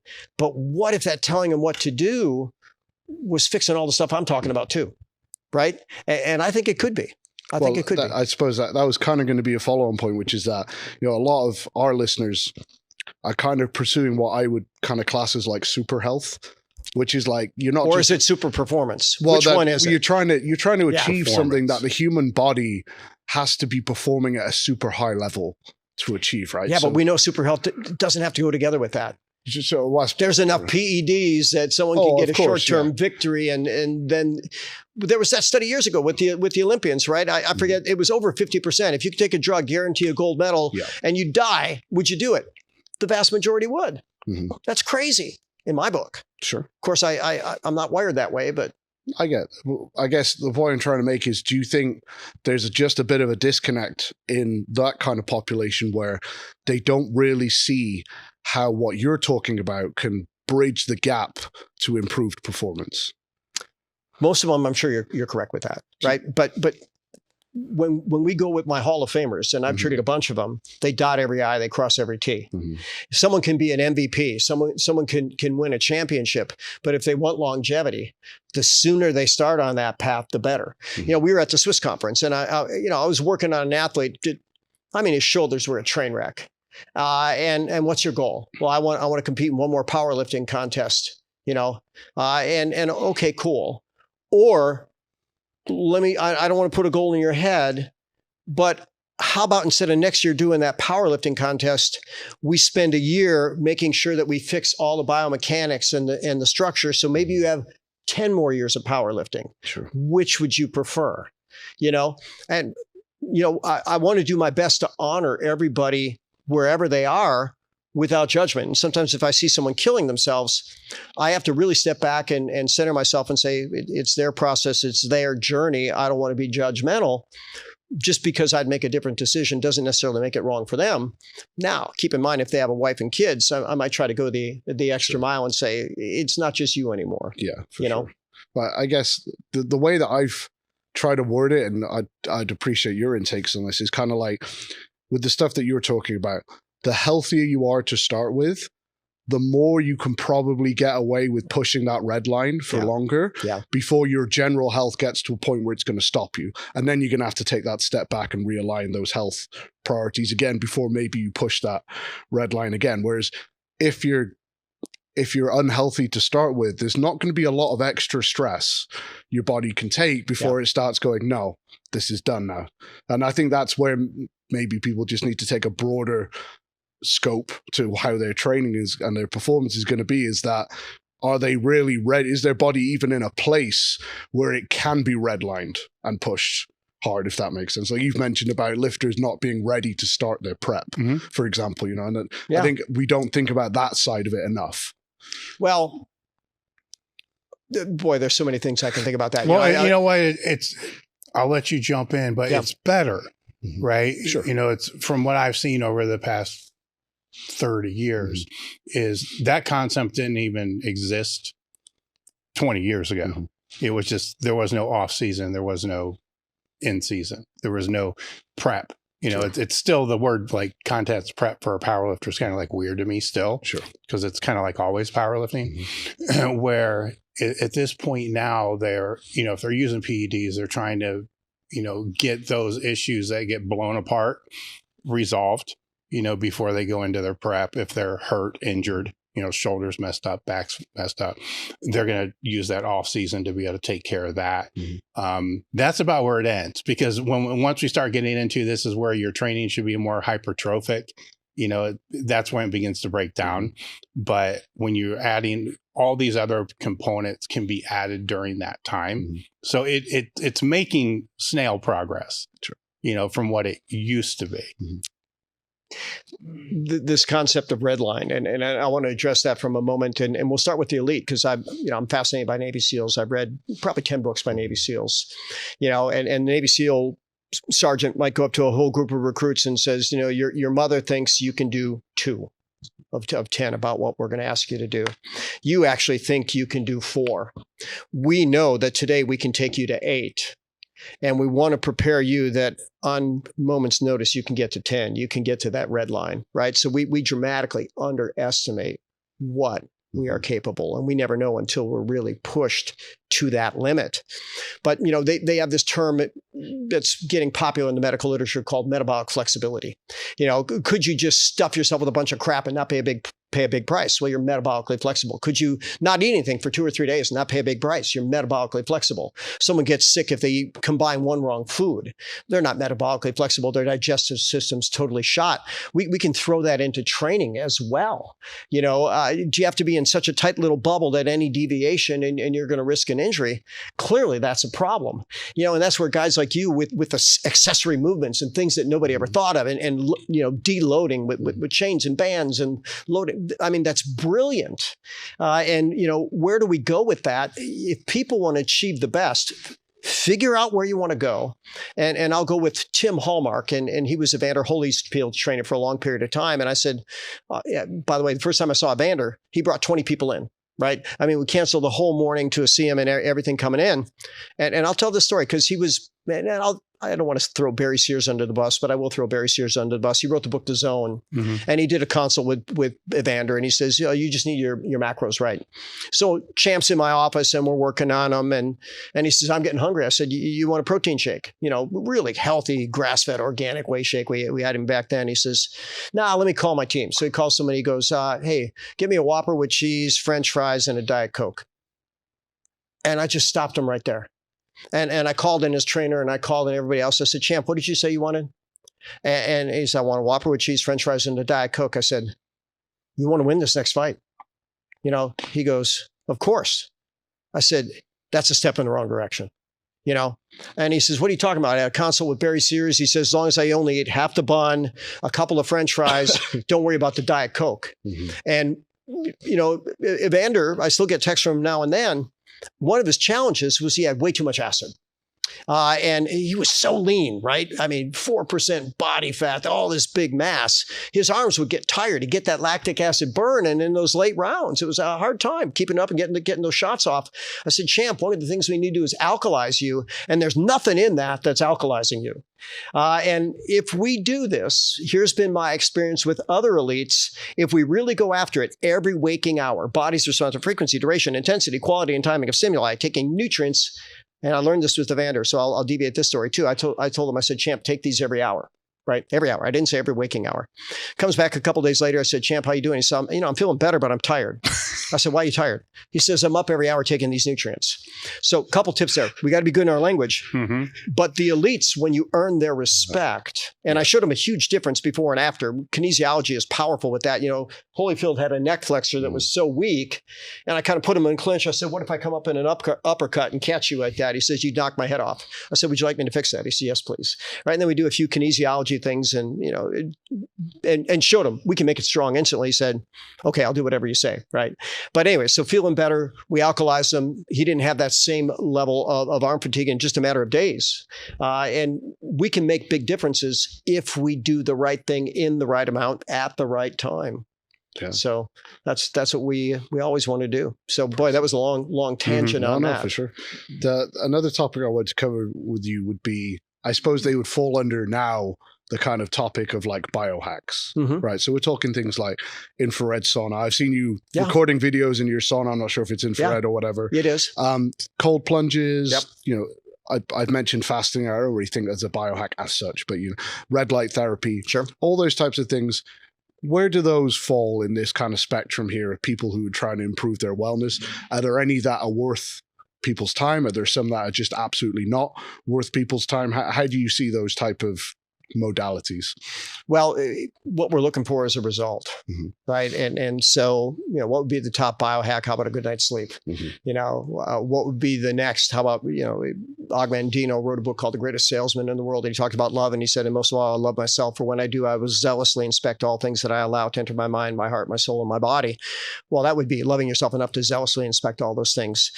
First morning sun, some sun on the skin, barefoot on the earth. And we actually will get electrons from that. These are very, very simple things that people can do. Make sure that your water's clean and make sure you get plenty of it and do your best to maintain hydration. The rest could be just icing on the cake. But I had an interesting experience. I've got a patient. I'm gonna put in a plug for her. Her name's Anna Kriolina, and Anna, we'll probably tag you on this. She has qualified for Natural Miss Olympia, and by the way, she's a single mom and she's wanting to raise money, and she's going to have some type of barcode where you can donate. I'm going to donate, and if you feel moved, you so can do so. But anyway, so Anna says, Bob, I got something you might be interested in. I said, what's that? She says, I had a patient. He's a 500-pound squatter. He's coming back from a knee injury. He went to a franchise called Body 20. They put him in an EMF suit. He said he did lightweight that his knee could handle even post-surgery, and he feels like he just did a 500-pound squat workout. I said, well, that's pretty fascinating. I'm going to give it a shot. Right. So I go show up at Body 20 and I get in this EMF suit. And the way that works, it's industrial strength. You got to get soaking wet and you got all these electrodes on. And then they figure out what you can tolerate, in terms of stimulating those muscles. I train consistently. And do I get sore? You bet. But how often do I get sore for? Day and a half. So I do this whole body 20-minute workout and I'm sore for 4 days. I thought that was pretty interesting. So then I called Body 20 and I said, I want to buy one of those suits. They said, yeah, we don't sell them. So then again, on the internet, I find out where it is. So I also do an EMF suit as part of what I do. And I also do blood flow restriction. Mm-hmm. I also do a vibration plate. Why am I doing that? Because I'm 60 now, and I can't do the volume or the load that I could do when I was 30. That doesn't mean I don't want to be fit. I always want to be radiated. I still train martial arts, mm-hmm. And by the way, when you train martial arts, first thing you learn is awareness, right? It's easier to stay out of trouble than get out of trouble. Mm-hmm. So if I can do these things and I can afford all of them, that's fine. If you can't, do what I talked about. Get a good night's sleep. Do some earthing. Drink some clean water. Be very, very good about everything that you allow to enter your body, mind, and spirit. Probably the most important thing, by the way, is your social group, right? You hang out with strong people, you're likely to be strong. Hang out with fat people, you're going to be fat. Hang out with smart people, you're going to be smart. Why not hang out with people that are smart and strong and healthy and fit and ready to make the world better? And as we start going up there, we get fewer and fewer people to hang out with. But that's what makes this a privilege, hanging out with you guys today, because you're all the above. True. And so I believe that every biohack has potential. How do you know what's going to do for you? You give it a fair shot. Mm-hmm. And what works for one is not going to give the same result for another. Sure. Period. End of story. You've mentioned many times now, I've lost count of how many, breathing right, drinking enough, moving enough, getting sunlight. It sounds like really the testaments and the pillars of health are satisfying basic human requirements. Yeah. Progress is the complication of simplicity. Confucius said that over 5,000 years ago. I had a 12-year-old kid come to see me one time, and his grandmother brought him in. And I won't call him man boobs, but he had boy boobs. And he had this big belly. And he had no tone to him whatsoever. And clearly his self-esteem wasn't good. And so I sat down with him. I said, how can I help you? He says, I want to be skinny and I want to have muscles. I said, all right. I said, we're going to need to work together on that. What do you think you could do better to be skinny? He says, I could eat right. I said, I can help you with that. Right. So then I give him a list of diet with good macros and good choices and good variety and nothing too extreme. Right. He's 12. Mm-hmm. And he says, I could exercise. I can help you with that too. Right. And no resources. So, here's a body weight program that you can start that can go and here's how I'd start. I'd start easy. Let's go with 3 reps, make sure you can do them well, and a couple of sets and maybe every week or every couple of days add a rep. Well, so this story becomes ridiculous because, I gave him a good list of foods and I wanted all organic, gluten-free, dairy-free, no additives, no preservatives. Next day, his mother comes in. She's about 5'2", 250. Her face is very, very red, probably because she has lupus or whatever the hell. It wasn't she was sunburned or anything like that. And she just wanted to rip me a new one. She said, what did you tell my son? I said, who's your son?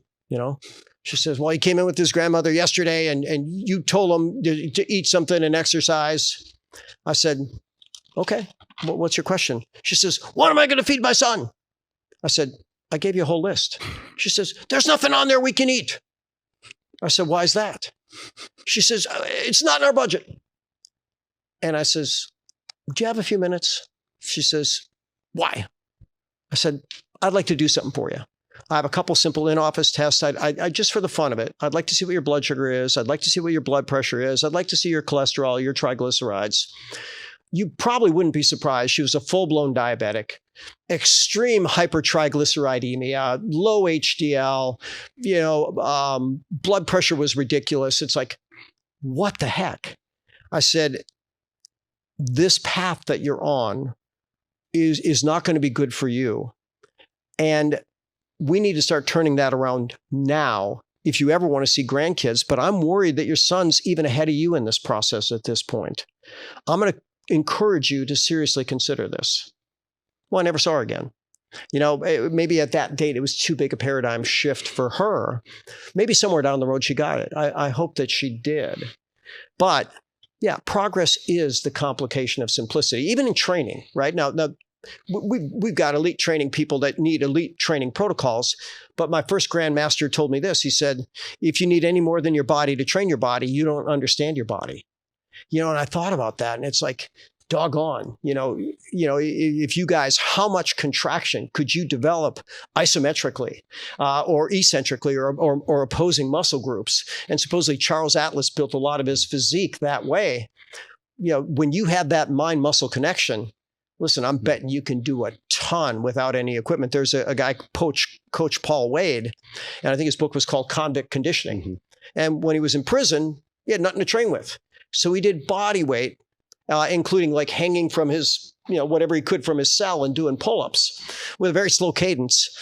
And I think right out of prison, without picking up a weight, he took like third in a power meet. It's like, how do you do that? You had the mind-muscle connection, and you realized, listen, you can achieve a lot with a little when you're committed and knowledgeable.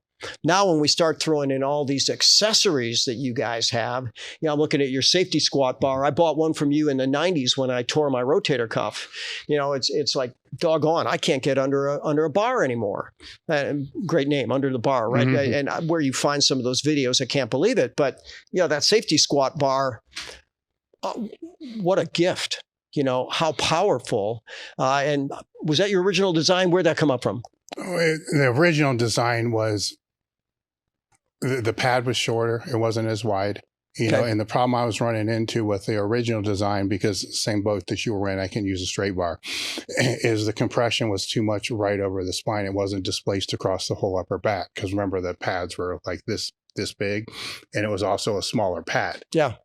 So I wanted a wider pad that was going to displace the force more across the upper back. Yeah. Because this is all I could use. I couldn't rotate bars or anything. It was the only bar that was in there. So that was the change. But then as we kind of kept moving down that process, then I realized the pad has to have 2 layers of the pad, one to kind of conform, but one to kind of keep the bar higher. So a stronger pad and a lighter pad.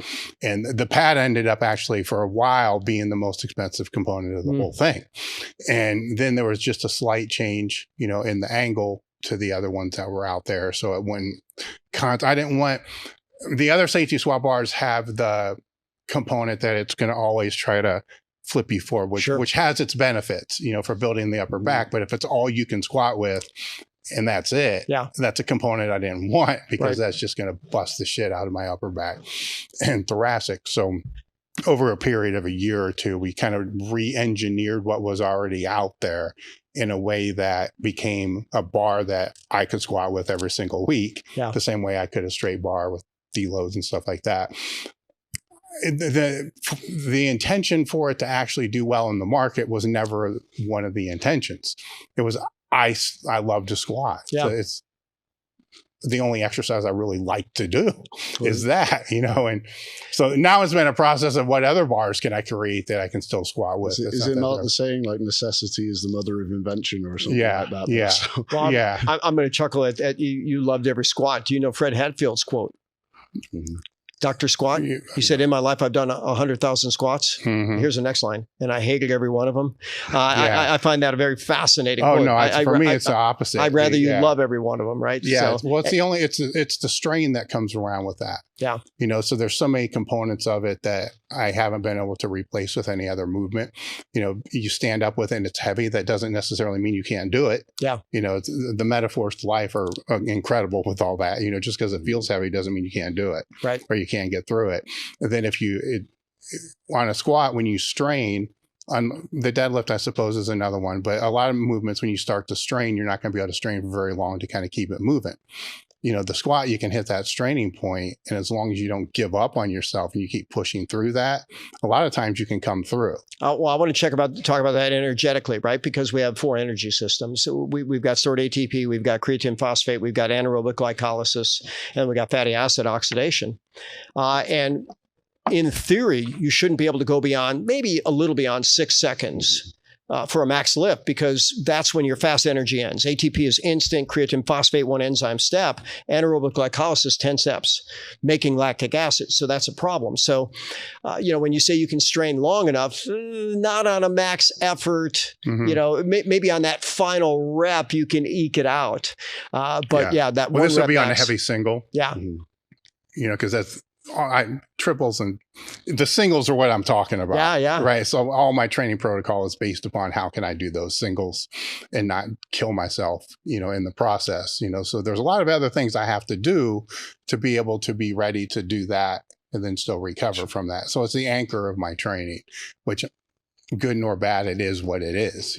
So well, it's worked for you and yeah, gazillions of others. Yes. And with that, even if that limit is 6 or 8 seconds or whatever, that 6 or 8 seconds under whatever it is, what does that feel like? Well, that becomes a weird conversation to where, this would be interesting to kind of dive into a little bit, because years ago it was like the time under tension type of thing and all that, right? So you can only strain for so long, and, a max attempt will only take 2 to 3 seconds. But when does that start, right? Because if I'm getting set up under a heavy bar, a max effort bar, as soon as my feet are placed and as soon as I'm starting to wedge under that bar, my tension is greater than 0. Yeah. It may not be at 100, but it's at 5 or 6. Yeah. And then as soon as I pick that weight, there's going to be 1,001, 1,002 of just statically, isometrically holding that lift before I even go down.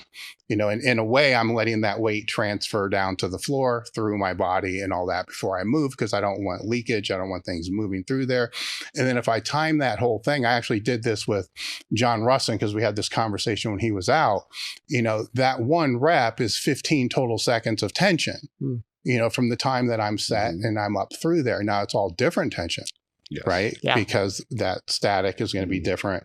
And I think what most people are talking about is when you're under that concentric load strain. And most definitely there's going to be a time that there's a cap on that. Question would be, is that trainable? Because if you can just increase that by 0.5 seconds or a quarter of a second, that's the difference between a sticking point and a not. And on the other end of that, physically is it trainable, but mentally I know it's trainable, because a lot of people will hit that, they'll feel that strain and think they can't do it and they're done. We've all seen this, where the more repetitions that they have lifting heavy loads for singles, the more proficient they get at being able to push through that to where you see the sticking points, or when they miss, it's completely different. There's the miss of right back down, then there's the miss, strain, then that's when they kind of gas out. There's a mental aspect to that as well, because a lot of people are not used to getting in that strained position and having to keep pushing through, because all their prior efforts have resulted in that miss. Thus my bias towards max effort work. But so there's a lot to play on with that for you guys. I mean, I'd be interested in your take on this, because the way I would view that would be, in theory, your ability to produce max force over time would probably decrease potentially, in that, once you hit about 80% effort, then you get full fast twitch fiber recruitment. Then above that, what you're getting is an increased firing or twitch rate of those fast twitch muscle fibers. And you can train that so that you ramp to it quicker, if that makes sense. Like, people who have not done really any strength training have to learn how to get them to twitch faster and faster. That's where a lot of your strength actually comes from for your peaking. So I would almost expect the opposite to happen, where a person with a lot of heavy and super maximal training, who's really good at going from 0 to 100, not just recruiting all those fast twitch fibers, but getting the twitch rate up super high, super fast, would potentially burn out quicker. Because they're going straight to the red line, if you like, and burning up all of that creatine, phosphate, and ATP sooner. How would you perceive that? Well, now I've got a database of athletes to go through, right? And so, interestingly enough, my lean on that conversation was biochemical. You got ATP, it's fast. You got creatine, phosphate, it's a little slower than anaerobic glycolysis. You slow down quite a bit. Now you're talking nervous system overdrive. Now, let's just talk for a moment. What's the purpose of the nervous system? It's actually to keep us safe. And so we've got bull riders in Houston, Texas, and other parts of the world. They have to strap up their forearm. Otherwise, they are going to override their Golgi tendon organ and rip their tendons right off. In martial arts, they say live to fight another day. If someone's getting you in an arm bar, there's no sense breaking your arm, tap. I consider that. Now, a meet might be a different circumstance, but in training, If someone, you got to have that enough of that mental connection to go, am I safe to keep grinding, or is my body putting on a stop flag because I'm risking myself, right? And there aren't too many power lifters that have been through the game without hurting themselves pretty significantly. And maybe that's required as part of the learning curve. Matt Wendland? He never had a major injury, right? I mean, wow, how does that happen? That's a guy that's really connected to the messages that he's getting, but it's ultimately understanding what's happening. So I'm perfectly okay with people grinding in a safe environment, not so good with them going beyond what's safe for them. Now, with the right equipment, the right squatters, the right racks, the right everything, then you ought to be okay. But, when the form breaks down, the rep ought to end. Oh, yeah. Sure. With max weight, it will end. Yeah, there you go. It's, maybe even before then, because I don't want you caving under the bar. And but that's the idea that the nervous system is there to keep you safe is a really good analogy, I think, though, because it gets hard to explain. Some, like, just pivoting a little bit to hypertrophy, for example, the whole training to failure and that type of thing. It's sure you can train to failure, but it's a lot more neurologically taxing.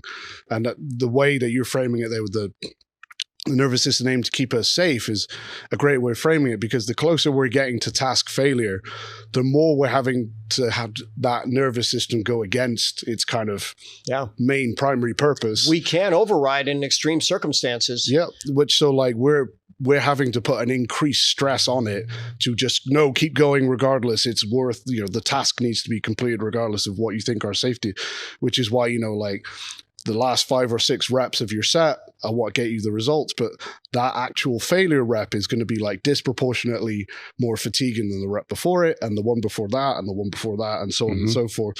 And it's the same with strength training. Like, we can all talk about volume, but doing 2 sets of 5 at a 5 rep max weight and 5 sets of 2 at a 5 rep max weight is the same volume and the same workload, but neurologically speaking, that 5th rep on each of those sets is going to be like, red alert, lights flashing, like nervous system overdrive, right? And that's the way that you framed it there, just is going to help me explain that to people when I'm trying to say, like, why is pushing sets closer to failure more neurologically taxing as opposed to just no, it is.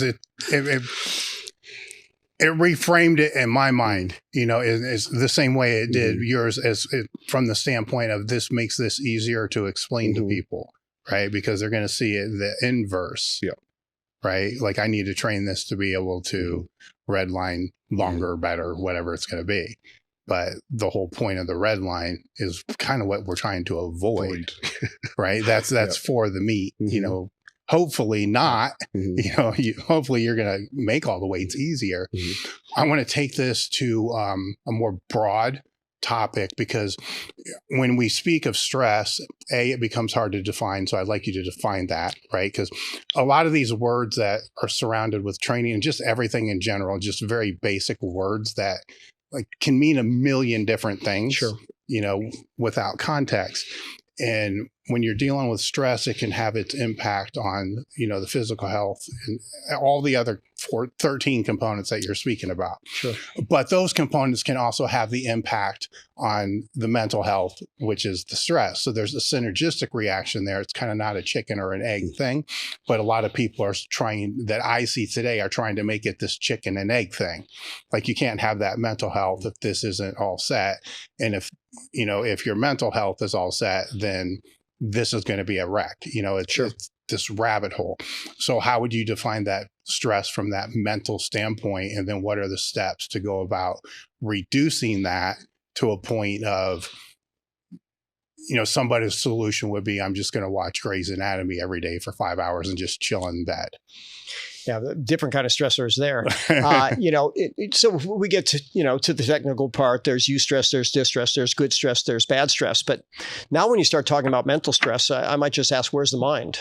And the mind is not isolated between our ears. There's a consciousness all around us, and our cells individually have consciousness. They actually make decisions on their own. So I'm going to call a stress or a distress anything that's beyond what the body adapts to in a healthy way in that moment, right? So So for instance, if I'm surrounded by blue light, which almost all of us are all day long, we are actually going to shut down melatonin. Now we know that melatonin's been around for 1 billion years. It's in single-celled organisms. It's in plants. There's some people say you can't overdo it. There are other people that say there's no negative feedback. So, do 200 grams a day if you want, right? That's crazy. But nonetheless, or 200 milligrams, when you're being exposed to things that are taking away from your body's resilience, you have a challenge. So they used to talk about, well, they still do, insulin resistance, right? And that was the catchphrase. And then a few decades ago, they started talking about cortisol resistance. And here's a quote from the medical literature. And we might think cortisol resistance is all going to be mind generated. Maybe to a degree. But the quote is this: many, if not all, New World primates have elevated cortisol and cortisol resistance. Meaning, when we have more cortisol floating around in our circumstances, in our system that's ideally healthy, and when the body gets cortisol resistance, then the first thing we lose is our ability to dampen the inflammatory process. Remember that cortisol is a glucocorticoid. It breaks down lean tissue to free up amino acids to fight or flee in an anaerobic glycolysis circumstance, which most of us aren't living our life in that way. So suddenly we're breaking down lean, we're increasing fat, and it's by dozens of mechanisms. Also, one of the first things that happens is we suppress the immune system. And the first cell that's suppressed is a natural killer cell. Natural killer cells kill cancer cells, viral infected cells. So you ask for a definition of stress. I'm going to say it's anything that throws the body out of balance.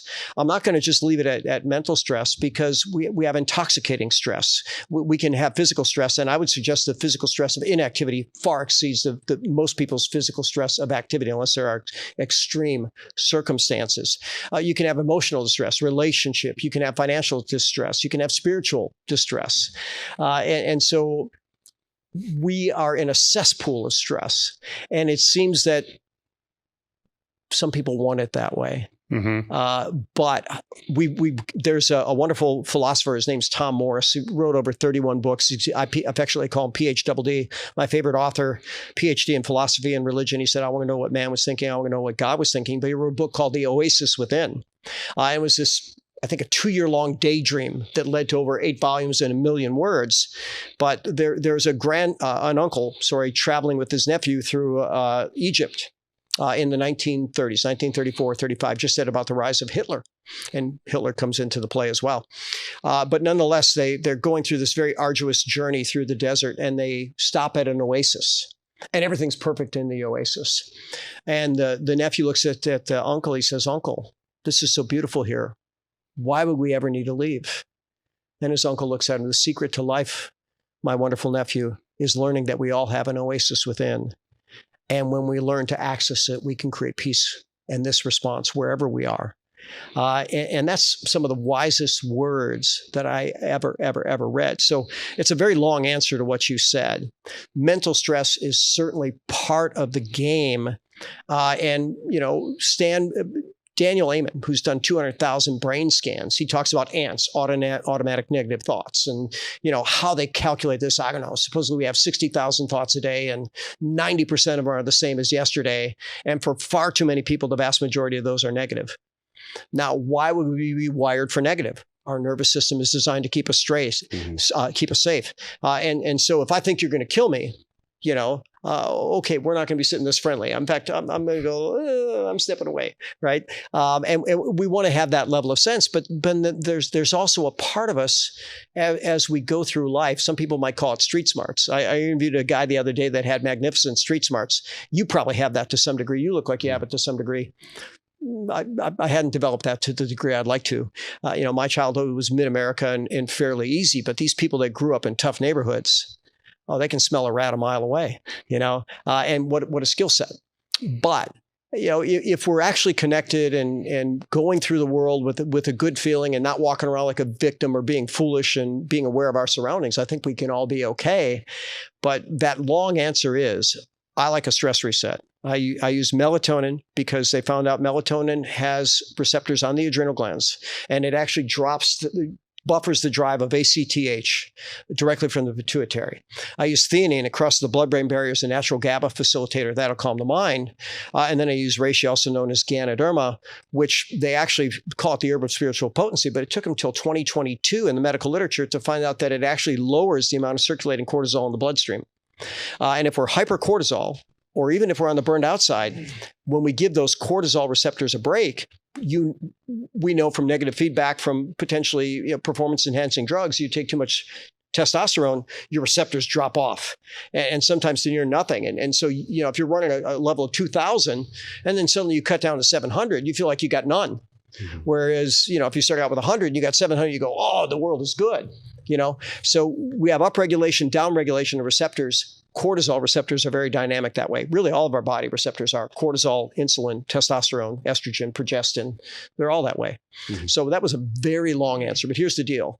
The better we can find inner peace and purpose and our tribe and be connected with them and moving in a direction we like, all the better.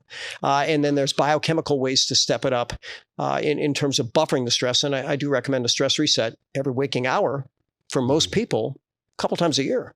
Sure. All right. Well, hold on. Do you have a follow-up question? Yeah, sorry. It's just really kind of linked to that, because one of the notes I had to ask you after kind of returning to human patterns and stuff was, why is it that in a time when most of us are not threatened, our lives are not at stake, we're all overly well fed, if anything, we have more free time than ever, we have more luxuries than ever. Of course, I'm talking in the grand scheme thing for most of it.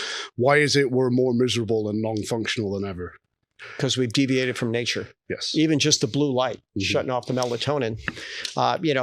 People have woken up to news. And there was a book entitled Broadcasting Happiness. And this young lady always wanted to be a newscaster. She thought that would be the most amazing thing. And then she became one. And then she realized their philosophy was, if it bleeds, it leads. One of my mentors said this: if you looked at all the good in the world and you were to be watching 24 hours a day on a screen, you'd see all this good, all this good, all this good. And then all of a sudden there's this, and you go, what was that? Well, that was the cumulative evil and bad in the world. But they magnify it. So there were studies on the Boston Marathon bombing. People that were actually there had far less stress and post-traumatic stress than people that watched 6 hours of it on the news. So you've got to really stand guard at the door of the mind. And I'll go with Daniel Amen. Those automatic negative thoughts, you got to train them. And you want to have positive thoughts. And the way you do it is say, okay, I'm going to surround myself with good. So, I went nearly 30 years without watching any news. I've got a friend that same thing. And people say, well, what if a hurricane's coming? Well, people are lining up at the gas station. People are, because I live in Houston, Texas, people are buying water. I go, what's going on? Oh, a hurricane's coming. Does it look like a direct hit? It could be. Then I open up, okay, let's look at the weather radar. Oh, son of a gun. Maybe my family and I need to evacuate, but are we under threat? So, are we under attack? Yeah. Can we defend ourselves? Yeah. But it starts with wisdom. Mm-hmm. All right, what I like to do now is take a bathroom break. And then when we come back, we're going to go to the AMA questions from the crew and stuff like that. But before we take a break, because this will go on an extended version of the podcast, how can people reach you? TheDrBob.com is easiest. TheDrBob.com. Also, DrBobRakowski.com. Those are the easiest. Instagram. We'll expand on the topic that you just touched on when we come back, as well as other ones. And we'll be right back.